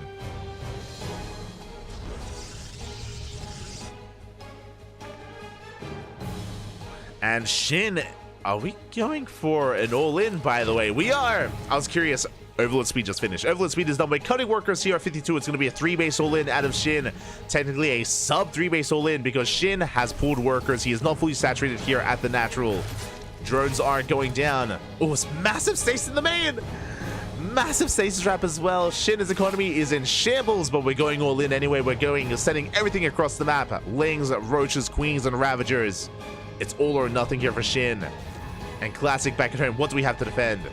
We have 1 shield battery at the 3rd base. We run into the army. We're forcing a recall. Did you force a recall? 1 Stalker gets picked off. Again, only 1 shield battery here at the 3rd. It could be bowed down. Yeah, Ling reinforces. They come in first around. They catch some of these Stalkers. Assaults around here from Shin. And Blink isn't done, by the way. The Biles will connect. Overcharge still putting in some work, but we take down every single Stalker. And Shin, it looks like we have done it. Shin, he was struggling against the harassment. It was a good start at a Classic. But Classic, he did not realize that Shin didn't even saturate his natural, that he was cutting workers, that he had to cut drone production. And we break the 3rd. 3rd base has been broken. 15 drones go down. Probes even. Now, Classic does have Blink. Finally, but too little too late. We're not saving the Nexus. And now Shin drones. Now he's droning up. Oh, 4 faces on the way, but it's going to be cancelled.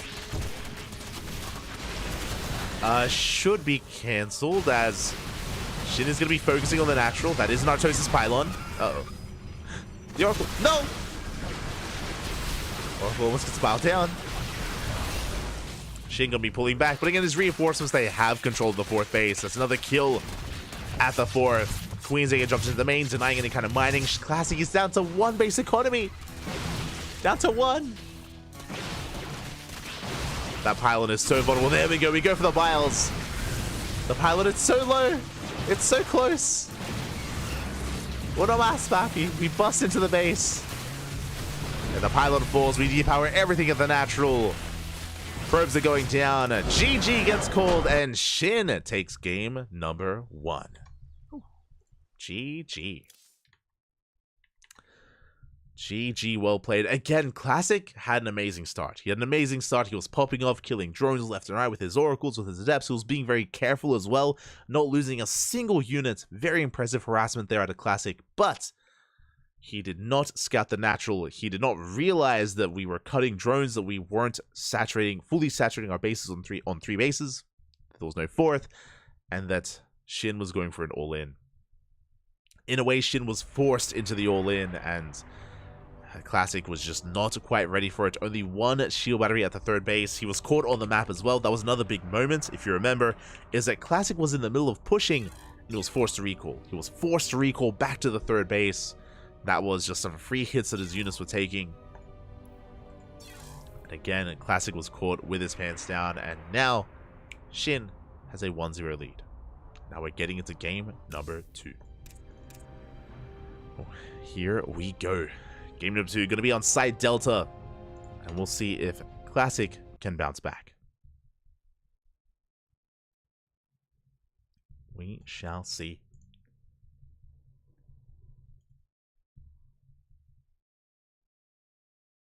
And the pressure is on. As a reminder, all the matches in the GSL qualifiers are best of 3s, no best of 5s. None at all. which is crazy, by the way. For qualifying matches to be best of threes. Aye, aye, aye. And here we go, spawning in the bottom right-hand corner of side Delta, we have the South Korean Zerg player. The Red Zerg leading the series 1-0, representing Gaimin Gladiators. It is Shin. And spawning in the top left-hand corner, we have his opponent. We have the South Korean Protoss player, the Blue Protoss, representing Twisted Minds. It is Classic. Here we go.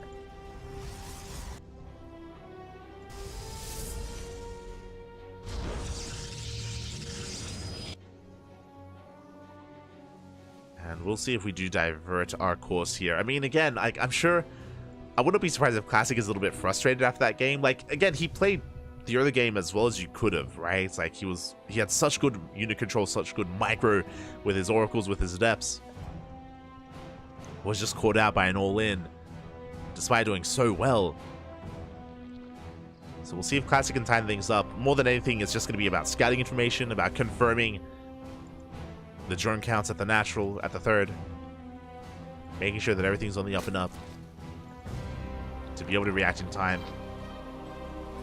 Interesting. Shin going for a hatch pool opener. Wait, what?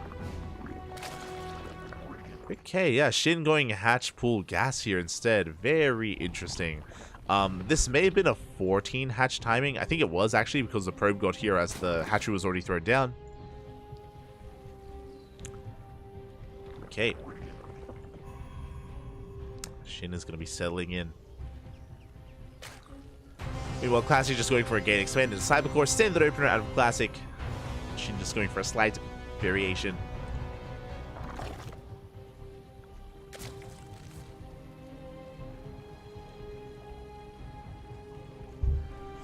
Now we have our Queens on the way, making a handful of Lings to zone away this probe. And we're going to be settling into our game.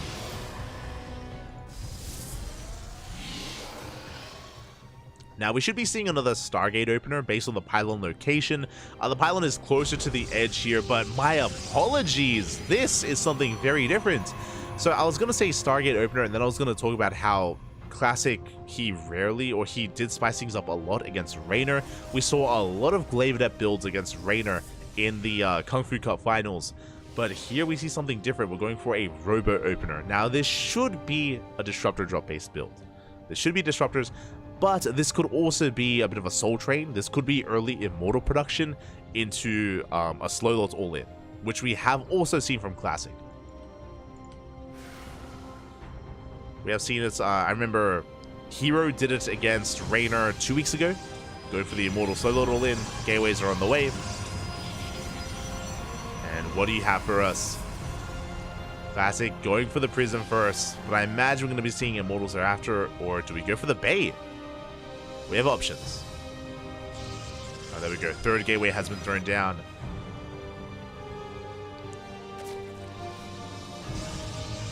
Did I say third gateway? Fourth gateway. That's going to be 5 gates in total. That's going to be 6 gates in total. It's a 2-base all-in. 2-base all-in here out of Classic. It does look like it's going to be a slow lot all-in as well. Yep, there we go. Immortals are on the way. Vanilla Zealots as well. Now, this slow lot build, I believe, originated, was it, do you remember, was it 2020 or 2021? What year was PAX Australia? But Haas made this build. Haas made this build during the COVID era of StarCraft. I haven't seen this build for a long time, but over the past, I want to say 2-3 weeks, we've seen Hero, Classic, and Haas even do it in the Asia regionals of EPT Spring. So for whatever reason, the build is like, it's trendy again after like a long hiatus. It is trendy once again. I remember when this build first like hit the scene, and it was disgusting. It was and there it is, the slow lot all in. Basically, Haas, he proved that you don't need a charge. You don't need the Zealots to be fast. They're good as they are. Slow lots, baby. Let's go. Send it. Back across the map, Shin, he drone up to 46. We have a Roach Warren on the way. Ooh, that feels like a bit of a delayed Roach Warren, though, from Shin. We only have Lings to defend. No Roaches, no Banelings. Only Lings and Queens. This is going to be brutal. The army has arrived. Classic pushing forward. Queens, they collapse on this from multiple angles. We try to get us around. We're going for the Prism. But the Prism does pull back. And again, you can kite against slow lots, but how far can you really kite back? Push her up against the wall. The queens are going down one after the other, and Classic is snowballing out of control. Shin caught with his pants down. Roaches were just too little too late, and Classic ties up the series 1-1. GG.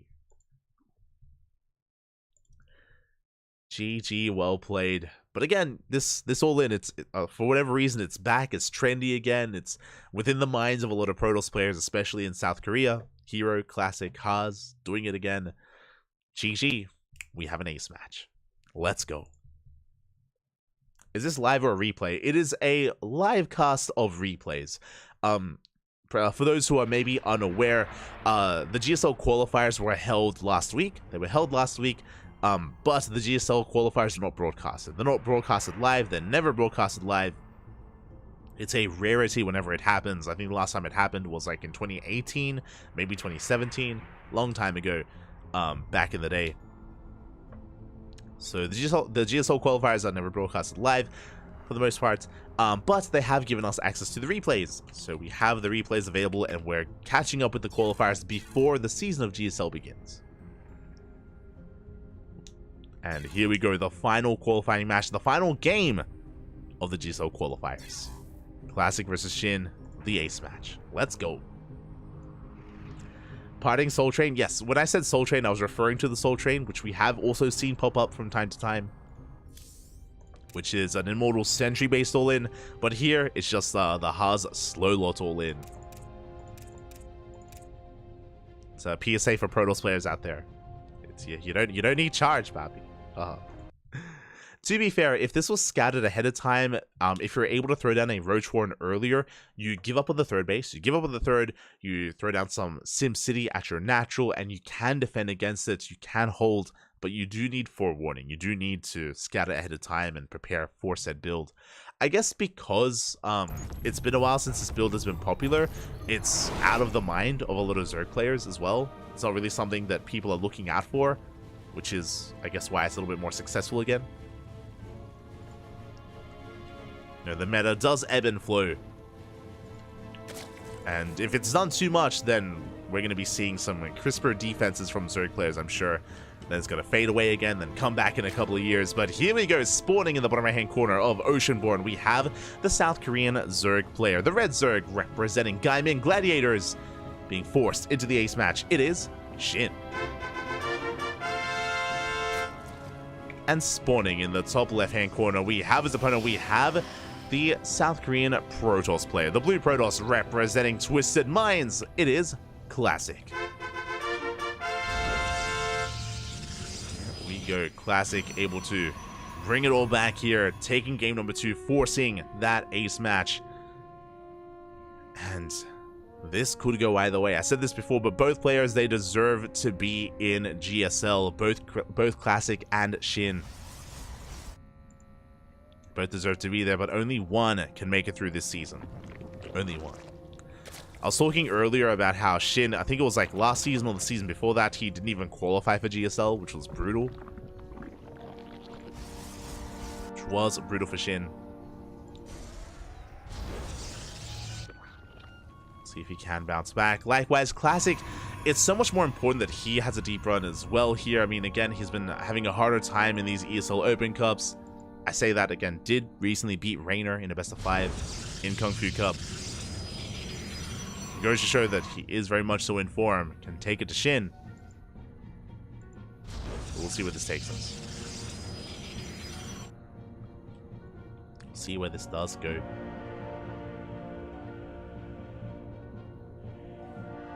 As the Overlord Scout is going to be dipping in towards that natural.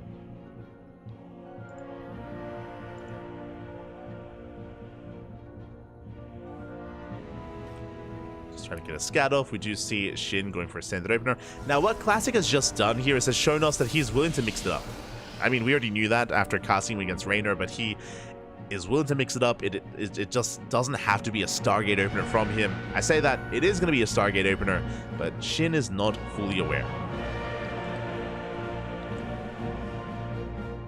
Shin still has to piece it together here. Stargate is on the way. Should we for Oracles? We could see a Void Ray opener as well. True. Void Ray openers are something that Classic was very fond of, especially last year in 2023. Like pre-IM Katowice, every ZVP Classic would open Void Ray. That was pre-IM though. Post-IM Katowice, it's fallen off quite a bit.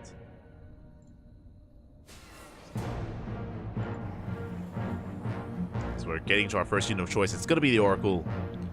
Oracle first by Classic. And winding it back, remember, game 1, Classic had a great start with his Oracle Harass and his Adept Harass as well. It was just the all-in that caught him off guard. Speaking of all-ins, Oceanborn is not a bad map for all-ins, especially off of 3 bases. This 3rd base is quite vulnerable, and we've seen time and time again Roach Queen-based all-ins from the side of Zerg, or even Twilight Council builds from the side of Protoss.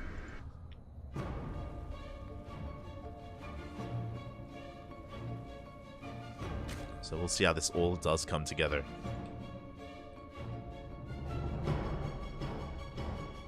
Spores are on the way. Spore in the natural, Spore in the main. Queens are in position as well. We have 2 queens in the natural base. 2 queens in the main as well. So we should be able to hold on. Oracle gets 1, gets 2 drone kills. Backs off. Does take a bit of hull damage, but does get away. Does manage to get away. Behind this, we have the 2nd Oracle. We have a 3rd Oracle in production as well. So triple Oracle into a 3rd. Into, I imagine, +1 and Blink.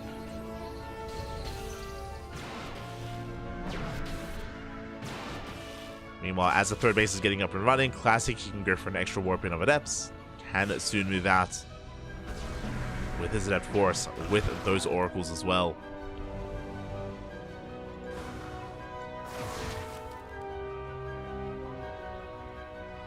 Speaking of, we see some Adepts being active on the right-hand side. Shin making Lings as a response. Making sure he has an army to keep up with the Adepts. And there's that follow-up. Forge and Twilight Council is going to be +1, and Blink could also be +1 in charge. Also viable. Classic has options.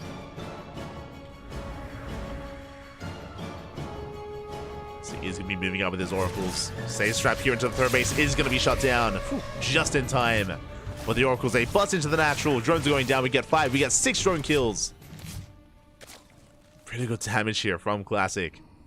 Revelation into the main. It's going to be a lair here from Shin alongside of the Roach Warren. Curious. Getting into our lair, getting into our Roach Warren here. My eyes are on Shin, whether he does invest into something like Overlord Speed. But we're taking extra gases. Okay, we're taking all 6 gases. We're droning up. 4th hatchery's on the way. Shin is not going for an all-in. We're droning. Oh, and we see why we're taking 4 gases, and we see why we went for that lair when we did. It's a spire behind this, in between all the bases. We're headed towards Mutas. Now, if this goes unscouted, Mutas, they can snowball out of control quite quickly. We've seen time and time again, even players of the caliber of Classic, of Max Packs, of Hero, if a spire goes unscouted and Mutas, they can be so difficult to deal with. So difficult to respond and react to.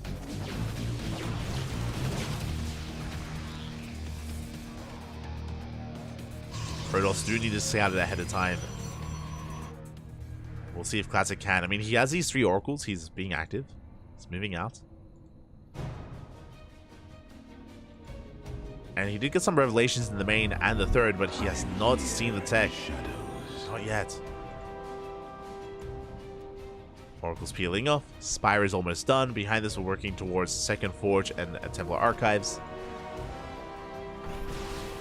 Classic is focusing on his main push. The Oracle is slipping into the main, but again, will we scout that Spire? Stasis gets thrown down. Only getting 1 drone. 4th base is getting up. Get the revelation, but once again, we don't get eyes on the Spire. Mutas are on the way, and we might be able to spot the Mutas as they pop out. And how hard do we commit? We have 6 Mutas in production. 6 is enough to one-shot a probe.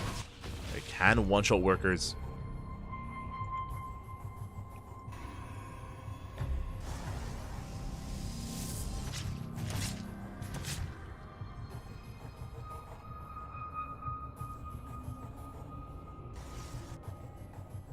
Can one-shot worker. Storm is finishing up. There we go. Mutas have been revealed. We have Phoenixes on the way.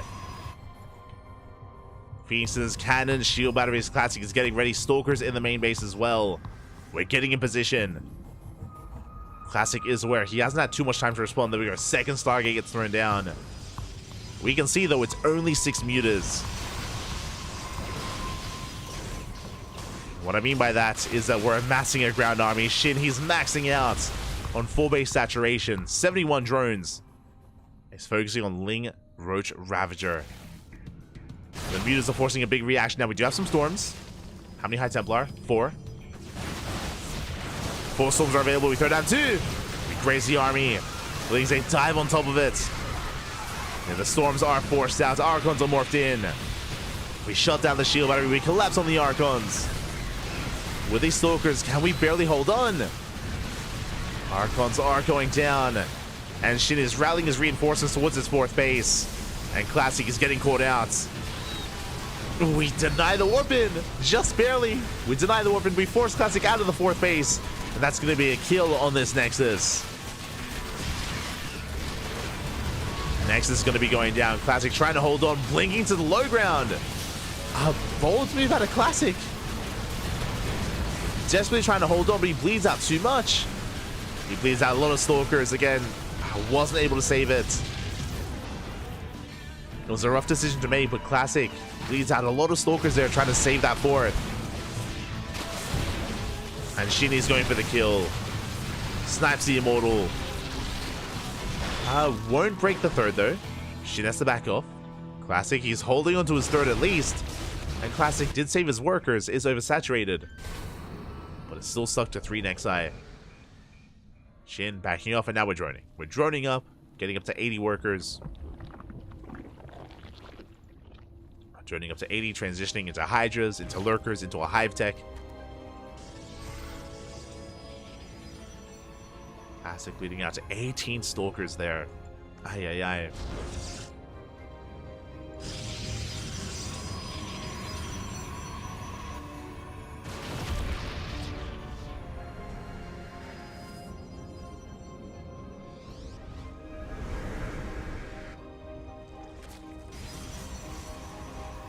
Stalkers did go down.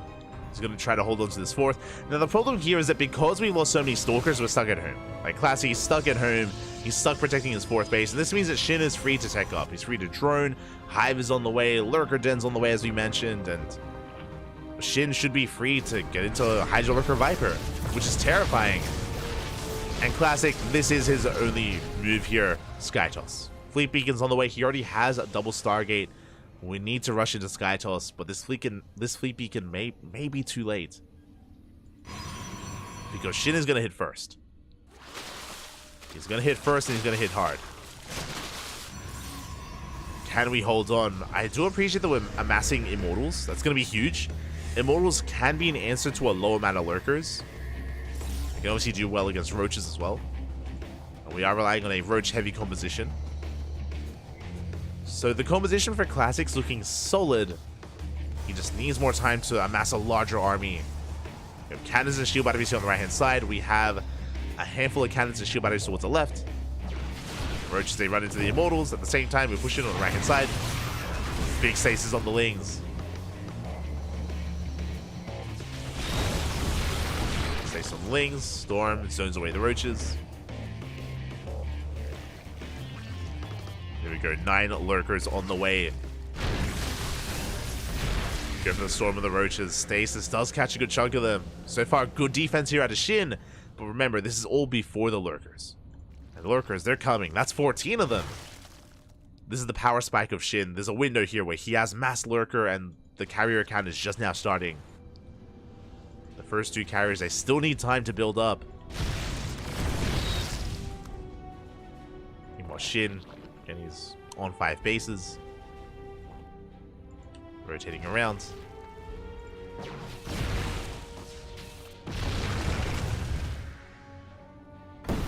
How many Immortals? We have 9 Immortals. Decent concave for Classic. But again, that's still 14 Lurkers. Big Storms. They do connect with the ground army, with the Roaches and Hydras, but not on the Lurkers. You can see Shin having a hard time pushing up these ramps. And the carriers have arrived. 2 carriers in total. We do end up catching some of these lurkers as well. Ooh, big spine shots go up. They take down the High Templar. 2 of them. Storm sends away the Hydras. As he rotates towards the 4th base. And Spine Shot's taking down some Immortals as well. And there's not enough carriers. Or is there? Only a handful of Hydras. Storm sends them away. They're bleeding out a lot of lurkers. But Shin holds onto this position at the same time across the map, and Zealot Runby does catch reinforcements. Very good trade. Classy, he catches some Hydras, catches some Lings. Very efficient here. Trading minerals for gas. And catching even more Hydras. And Shin has to race back home. Without reinforcements, he just cannot hold on. Does turn back around. And Classic is held. And he didn't lose any bases, didn't lose any workers. Classic is keeping up with Shin, if not overtaking him. Now, thankfully Shin has a Spire, or he already had the Spire earlier because of the Mutas, so Corruptors are on the way. Or amassing Corruptors. I am a little bit surprised that we have not gotten into Viper production. Yeah, not a single Spellcaster here for Shin. That is concerning.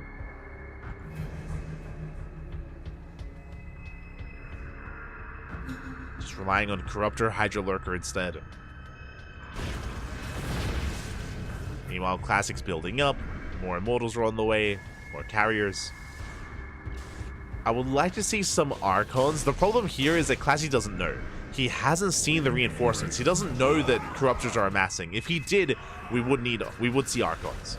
Immortals are good, but Immortals do not shoot up. This carrier army needs more support. Right now, that we're relying on Storm. Like, there's barely any Stalkers as well. Oh. Only 3 Stalkers. No Archons. And we have 16 Corruptors. Oof.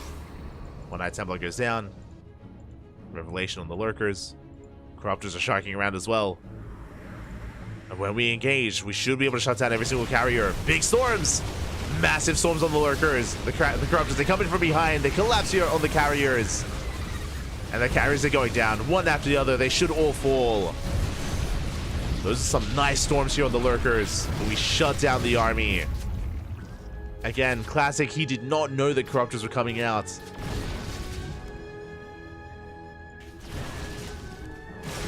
And yeah, we're chasing down the final carrier. Carrier does go down. There's 1 left. Now there's none left. Forcing a ground transition, but we have Lurkers. We have the Lurkers, Papi. We denied the Nexus. More Lurkers on the way. Shin is forced to back up. Forced to turn around for a moment. Trying to set up us around. Lurkers from one end. Lurkers from the other. Now we're collapsing on the army. We're going for the Observers. Observers get shut down. No detection. The Corruptors coming in clutch, killing the carriers, the Observers, and the Oracles. And Shin takes a massive supply lead. Denies the 5th. Resets the Sky Toss. We have 1 carrier left. There we go. Oracles on the way. Observers being remade.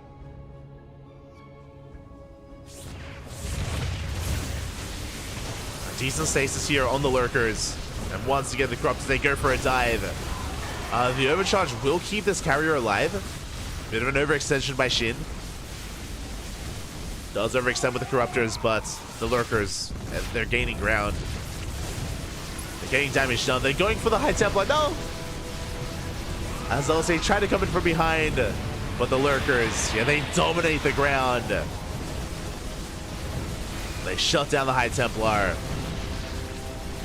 It looks like Classic's going to be able to clean this up. He will force us back. The Archons just finish. We have Archons. Finally. Classic holds. Shin behind this has to back off. What are we rebuilding? That is the question. We're still stuck on Lurker Corruptor. Greater Spire just now finishing. Broodlords would be ideal. And there it is. Broodlords as if on cue. On the way. 3 Broodlords, a handful of Lurkers. Again, because we've killed so many carriers, we don't really need corruptors. Not too many, at least. Yeah, we're just focusing on Broodlord production instead. And Classic, he's not rebuilding his Sky Toss. So now is the time for Broodlords. Shin, we're gonna surround, we deny the Nexus.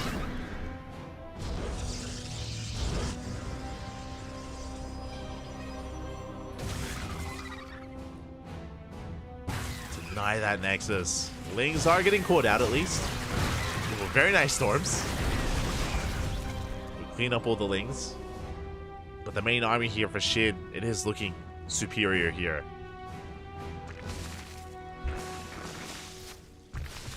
Composition is solid. Classic is getting back into carriers, thankfully. Okay, that's what we need. Carriers, even Tempest would be ideal. I mean, either or. They both have their place. But the problem is that Skytoss needs to snowball out of control. Skytoss needs to build up and then we get a death bowl of an army. Classic was never able to get there. He needs more time. As he has to rebuild from scratch.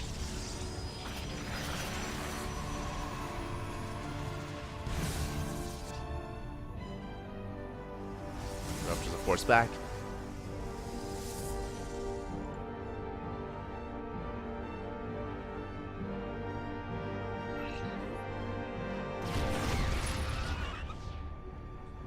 And Shin, he's just waiting to max out. We're just maxing out here with Broodlords, with more Corruptors. We're sprinkling in a couple of Spellcasters as well. I appreciate it. We have, how many? 2 Infestors, and now some Vipers on the way. Shin getting his ideal army, and building up a bank. Classic, at least he's gotten a 5th, which has allowed him to rebuild as well. But he's still playing catch-up. Has a little storms, at least. Does have little storms available. Now, just like how before, Classic, he was caught off guard by the Mass Corruptor because he didn't see the Corruptor transition coming. Likewise, he hasn't seen the Broodlords. Has not seen the Broodlords. Otherwise, I do believe that we would see something like more Tempest to help deal and outrange the Broodlords. Carriers, they can be an answer, but it's a little bit more difficult because they have to close the gap. They have to get a little bit closer to actually deal with those Broodlords. They do expose themselves more compared to Tempest. But the big reason for that is that because we have yet to reveal the army. There we go, Broodlords. They do push in. They do yoink in the carriers. Decent storms. Storms here zone away the Corruptors, but we yoink another carrier. Fungal's gonna be landing. And we're down to 3 carriers left. Another Fungal as well. And good dodges on the Storm. And we're shutting down every single carrier. Oh, Storm once again zoning back those Corruptors. The Broodlords, they shut down all the Archons. One after the other. Yeah, we have to reinforce the Stalkers. We need something to protect the carriers. Just anything.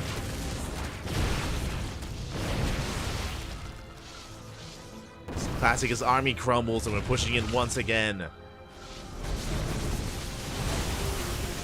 Storm going to be zoning Shin back for now.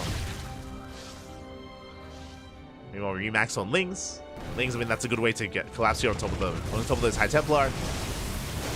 Storms are thrown down and yeah, we just collapse on the army. There's no holding back. High Templar shut down, the Immortals, the ground army crumbles, and now we can go to town on the carriers. Oh, there are 2 carriers left. And the base is going to fall. At the same time, it looks like we did bleed out a mineral line. The Zealots, they went ham. 19 drones went down. Impressive run by it. But the main armies, that's what matters right now. Now we're getting to Tempest. We spoke about it. Remember, Classic, he only just now saw the Broodlords during this fight. Did not know he needed Tempest until now. And now it's just too little too late. Classic has just been one step behind when it comes to the tech. It's like, sure, we have Tempest, but, you know, they have no other support here. Tempest, they're on their own. And Shin, as he breaks the 5th, now he's going for the 4th. The final mining base here of Classic. And Shin has done it. GG gets called. There was only one qualifying match left, and Shin will qualify for this season of GSL. GG. GG, well played. Congratulations to Shin. My condolences to Classic. My heart bleeds here because Classic is one of the best Protoss players in all of South Korea, in the entire world even. We were praising Classic earlier for defeating Raynor at best of 5. What was it, yesterday? The day before that? Did take down Raynor 3-1, looking very impressive there. And even here, Classic had his own moments as well. But in this final game, unfortunately, Classic was just having a really hard time getting a read on Shin. Initially, unable to scout the Spire tech, the Muta transition or the Muta switch from Shin. Unable to confirm the massive ground army as well. I do think that maybe the biggest misstep there from Classic was overextending and overprotecting his 4th. If you remember, when Shin moved out on 70 drones, it was like a 4-base committed push on 71 drones. Shin hit the 4th base, and as Classic was falling back, there was a moment where he started blinking forward.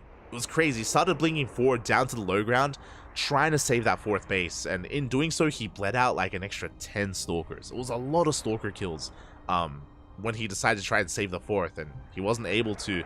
Instead of just giving up on the 4th, he fought for it, and he bled out a lot, and that just gave Shin so much breathing room to get into a higher lurker count and lurker tech, and it did feel like Shin was just ahead from there and never really let that go. And with that, Classic has been eliminated from the Global StarCraft League. GG. GG, well played. Again, my condolences to Classic. He's an amazing player and he's deserving to be in GSL. But again, it just goes to show how brutal this tournament is and how brutal the qualifiers are. And now we can go over the brackets. We can finally go over the bracket itself. We have covered every single qualifying match. Are now done. And we can quickly head on over and catch up on everything that's been going on here. And have a look at who has made it and who has not in this season of GSL. Bam. There we go. From the top. Oh boy, this was a very interesting season here. We have our notable players. When it comes to notable players, we have Nice, who has been living in Korea for quite some time. Nice did compete alongside Raynor, of course, and Sort of. Those are 3 foreigners coming in from outside of South Korea, competing in this season's qualifiers. And yeah, we had some wild results. Raynor had an amazing run. I will say that he had a pretty fortunate bracket. Raynor, he took down Nice and he took down Bunny to qualify. He was able to avoid some of the other heavier hitters. So, yeah, solid run there by Raynor. Meanwhile, Nightmare was able to qualify alongside him. We had, I would say, the first upset. The first, like, surprising result here is Classic obviously not making it through. Here in Group B, Dark was able to make it through in first place, which makes sense. Did drop a map to Ryung, but Classic went down to Ryung here in the upper half of the bracket, and Classic got knocked out by Su as well. Unfortunately, we only had the replays of the qualifying matches. I would have loved to have seen this. These 2 matches are insane. Now, we have seen Ryung pop off. Like, we've seen Ryung defeat Showtime. We've seen Ryung defeat Hero. Like, Ryung, he has some killer TVP. Like, from time to time, he goes Super Saiyan. It's crazy. So I'm really curious how this series turned out. Likewise, this is shocking to me. Su, 2-0ing Classic and 2-1ing Ryung. I'm curious if the recent news has something to do with this. Su has been back from the military for a long time. He's been back for a long time, and he has yet to really break out. Unlike Hero and Classic, even though Su's been back for over a year, Su has not been able to break into the upper echelons of the region, and has yet to really kind of like reprise his place where it once was amongst the upper echelons of pro players. It feels like that's the case with both Su and TY as well. They've both been struggling to return, but this is a surprising result. And what I mean by like the recent announcements, Su did join CranKy Gaming. You can see up here, Su. He recently joined CranKy Gaming. He is the replacement for Dark. If you remember, Dark was on DKZ, and Dark left DKZ at the start of the year because we assumed that it was because Dark was going to be joining the military soon. So maybe DKZ's contracts are a little bit longer, and Dark was not confident that he would be a part of next season's WTL because of military service. So he joined Talent Esports. That was for IEM and for GSL, and now it's the next season of World Team League, and DKZ, they needed another player, and it's Su. And I'm sure DKZ have a pretty solid salary, I'll be honest. they probably have a really solid salary. So that's a big deal for Su. And now he can justify committing a little bit harder. Now he can justify practicing committing. For those that don't know, Su was part-time. A big reason why Su has had a bit of a lackluster return to StarCraft is that he's part-time. Like, he's got a full-time job and he plays StarCraft in his free time, essentially. But now that he's joined CranKy Gaming, maybe he's going to take it that much more seriously. And with that, qualifying for GSL, that's already a big first step. Taking down Classic and Ryung. I'm really curious to see how well Su will perform and how much he has improved. So I'm really excited about that. Scrolling down, we had Solar alongside Creator. Solar, he was able to come out in first place, took down DRG and Creator. Creator 2-0'd Shin. That's a big win for Creator. Taking down Shin 2-0, took down Chance. Creator even beating Shin in the rematch. Shin. He fought his way back up, but got knocked down by Creator once again. Big wins there for Creator. Again, I do rate Creator quite highly. I would still rate or rank Classic one step higher than Creator here, but regardless, Creator does make it through. Scrolling down, we casted all the qualifying matches. Gumiho did take down Beyond 2-0. Rogue with the upset. What did Rogue do here? He took a game off of Gumiho. Rogue took down TY 2-1 and took down Beyond 2-1 as well. This was a big upset, but if you remember, these were some messy games, and Beyond was playing like an animal. Beyond, we even saw it earlier today against Shin, right? Where Beyond, he was playing so greedily time and time again, going for like not scouting in any game, cutting corners wherever he could. Beyond was wild in these qualifiers, and Rogue was able to punish him. Rogue was able to punish him in the end. And down here, this is where we lament a little bit. Who did not make it into GSL? Bunny did not make it into GSL. Ryung didn't make it into GSL. And neither did, again, Bunny and Ryung. They did both fail to qualify. So did Nice alongside Classic. Oof, it is brutal. And again, if only GSL was a little bit bigger, if only we had a little bit more room, it would have been amazing. We are going to be missing out on some amazing players here. So yeah, again, this does mean that both Classic needs to perform a little bit better in events like WTL. There's so much more pressure now on Classic to perform better in online tournaments and in WTL because, I mean, again, he's an amazing player and now he's not a part of GSL.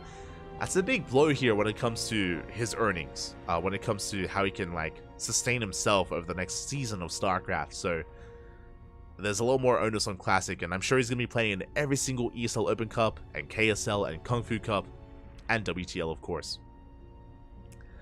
Classic needs to be that much more active to make up for no GSL payout. Likewise, Bunny, I'm concerned. I'm concerned about Bunny because Bunny is on a new team. If you remember, he's on Team Falcons. And I'm sure they're not happy with recently picking Bunny up and Bunny not making it into GSL. On top of that, Bunny is also not on a WTL team. He's not in WTL as Team Falcons. They did not partner with any other team. So Bunny has that much less to compete in, which means he has that much less reason to practice, that much less reason to to improve. So I'm a little bit concerned for Bunny. I hope he sticks with us. I hope he stands strong here. It is brutal not making into GSL in such a way. Have you already casted the Su games? We casted all the GSL matches. What is WTL? WTL is World Team League. World Team League. If you are unfamiliar with what World Team League is, if you're maybe an old school viewer, if you know what Pro League was, WTL is basically the new Pro League. It's like the most important Team League match right now, and there's a lot of money in WTL. All the best teams are in WTL, like CranKy Gaming, Basilisk, Team Liquid, Shopify. There's like WTL has become a really important tournament now for a lot of players, especially the Korean players, because obviously the Koreans don't have EPT. They don't have EPT to play in. So World Team League has become quite prestigious over the past couple of years.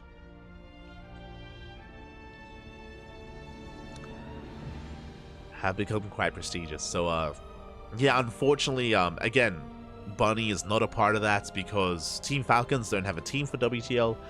Quite prestigious. So oh my god. Yeah, unfortunately, again, Bunny, hearing myself, Jesus.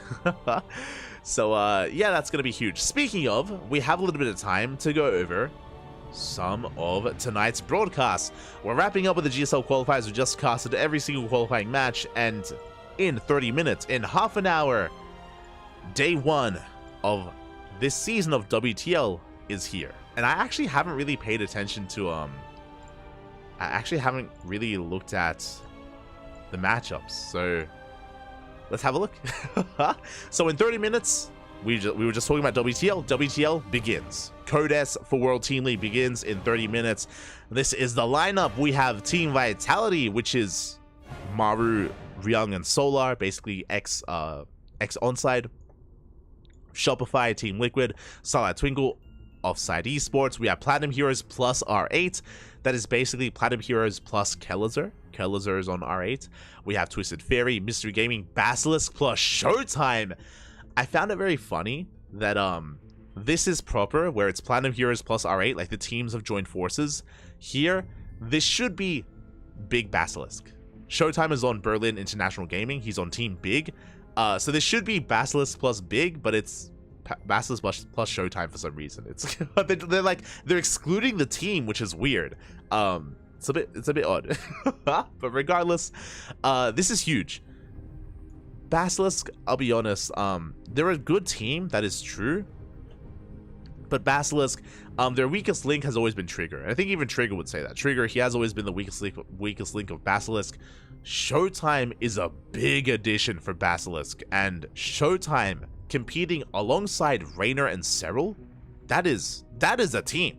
Like that's a hefty team if I've ever seen one. So Basilisk, I'm sure they're upset about last season. Basilisk, for those who don't know, they came second. They did not win. They came second to Team Vitality, or to Onside, in the last season of WTL. So now they're coming in with Showtime, and that's going to be an interesting one. Meanwhile, we have Psystorm Na'Vi. That is basically Psystorm with Spirit. Again, like, Psystorm Na'Vi makes sense. Platinum Heroes R8 makes sense. For some reason, we're just leaving out Showtime's team. I don't it's a bit weird, but okay. We have Berserker Esports and CranKy Gaming as well. So this is your Code S for WTL, and tonight's matches.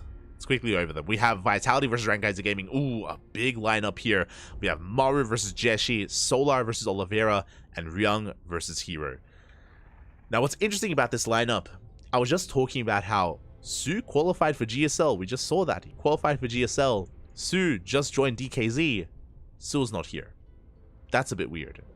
Maybe Su isn't available, but I would rate Su higher than Jeshi. So I imagine if Su was available, they would field him.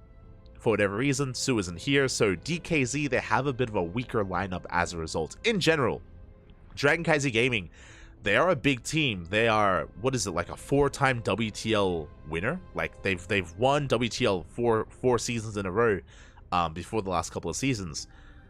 Now that they've lost Dark, their lineup is weaker. It is significantly weaker here, and that is going to shake up the hierarchy of World Team League without Dark. So that's going to be huge. Meanwhile, after that series, we have Shopify Rebellion versus Berserker Esports, Hearthstone versus Battle B, Scarlet versus DNS, and Ryung versus Gung Fu Banda. Interesting. So Shopify, they're missing Lambo. Oh, sorry, there we go. Shopify, they're missing Lambo, so they're fielding Hearthstone instead of Lambo. I do like Hearthstone specifically in WTL though. Even though nowadays Hearthstone, he's more of a like, he's turning into Euthermal. He's like the content man. You know, he's all about the content, all about those YouTube thumbnails. But I do like both Euthermal and Hearthstone in this format. For those who are curious, when it comes to the format of WTL, it's a best of 2. It's a best of 2 losers pick, and you have some time to prepare for the first match.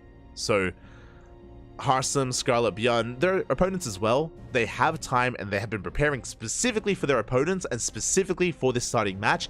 And in the back of their mind, they also have planned, in case they lose game 1, they have their build and their map set up for game number 2, because it's loser's pick for that second map.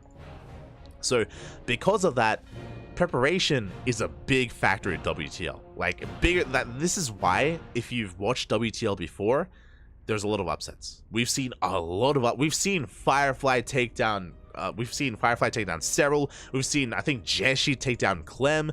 Like, this format does favor more prepared players over more like generally strong players. That's why we've seen like Serral fall time and time again, or even Maru slip up. Like, we've seen some big names fall to lesser players because of that. So again, because I do like Hearthstone, or in general, I remember Shopify, they had an interview last season and they spoke about how they prepare a lot for WTL. Like, they take WTL very seriously and they spend a lot of time preparing for their matches. So I look forward to this. This is going to be a lot of fun, in my mind. It is going to be a lot of fun. And who do I want to favor here? In general, I favor Vitality over DKZ. When it comes to Shopify versus Berserker, it's going to be interesting. I do think this is the strongest Berserker lineup. They have DNS, they have Gung Fu Banda, they have Battle B as well. I think Battle B versus Hearthstone is going to be close. And I think Scarlet versus DNS is going to be close as well. I think Beyond is favored versus Gung Fu Banda. I would not be surprised if we get 1-1s. If we get a 1-1 score here, 1-1 score here as well. Gung Fu Banda is very hit and miss. Very hit and miss when it comes to his form recently. He can pop off and look insane, or he can kind of crumble under the pressure. So this is going to be an interesting one. If you're interested, if you are curious, and if you want to get your Gamba going, we have a prediction game. No, obviously there's no real gambling going on, but we have a prediction game going on in our Discord for WTL. So if you're interested, you can join our Discord server, and we do have a specific channel for WTL predictions, and we're keeping score on everyone's rankings and on everyone that's going to be predicting week after week after week. We're going to be tracking our rankings, our performances, and basically it's like it's kind of like fantasy football, I guess. I don't know. Like, we're just keeping track of each other, and we're going to have like a rankings week after week, and we're just having fun in our Discord server. If you're curious, if you're interested, if you want to join in the prediction game, you can do so. I'm pretty sure I predicted Shopify to win this, but I think I went 1-1, 1-1, 2-0, and Shopify winning in the ace match. I think that's what I went for. Here, similarly as well. My spicy take is I believed in the 1-1 score of Ryung and Hero. I went 1-1 for this. Look, Papi. You saw earlier, Ryung beat Classic. I believe. If Ryung can beat Classic, he can take a game off of Hero. I believe, Papi. I believe. I believe in my Ryung. In my Tunitaran. Oh. I didn't quite have as much faith in Jeshi. Not as much.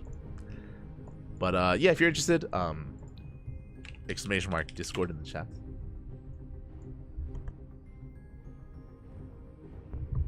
Can any shadows find the Su Classic game?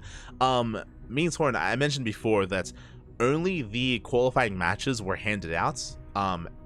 Classic versus Su was not a qualifying match, unfortunately, so there's no record of it. We only know the score. There's no matches available unless specifically Su and Classic save that replay themselves and they have it somewhere, which I guess you can try to reach out to them. But outside of that, like, unfortunately we don't know what happened in those games. Feels bad, man. Feels bad. I know. It would have been amazing to cast. Would have been amazing. Anyway, we are going to be heading off. We're going to be heading off for now. We're going to be going on a short half-hour break. When we return, we will have WTL. You can see here it's starting up in 25 minutes. In 25 minutes time, I'm going to be back here on the channel. This stream is going to be going down. I'm going to be restarting the stream because I have to set up the overlays and change the delay and adjust some things. So the stream is going to be going down, but we're going to be back in 25 minutes. See you then for World Team League. See you then. Otherwise, thank you so much for watching. Thank you so much for the support. We do appreciate it. Exclamation mark socials in the chat if you guys want to follow us on Twitter, Facebook, Instagram, YouTube, and Discord. And we'll be back later on tonight with World Team League. See you then. Ciao. Papi ciao. See you then.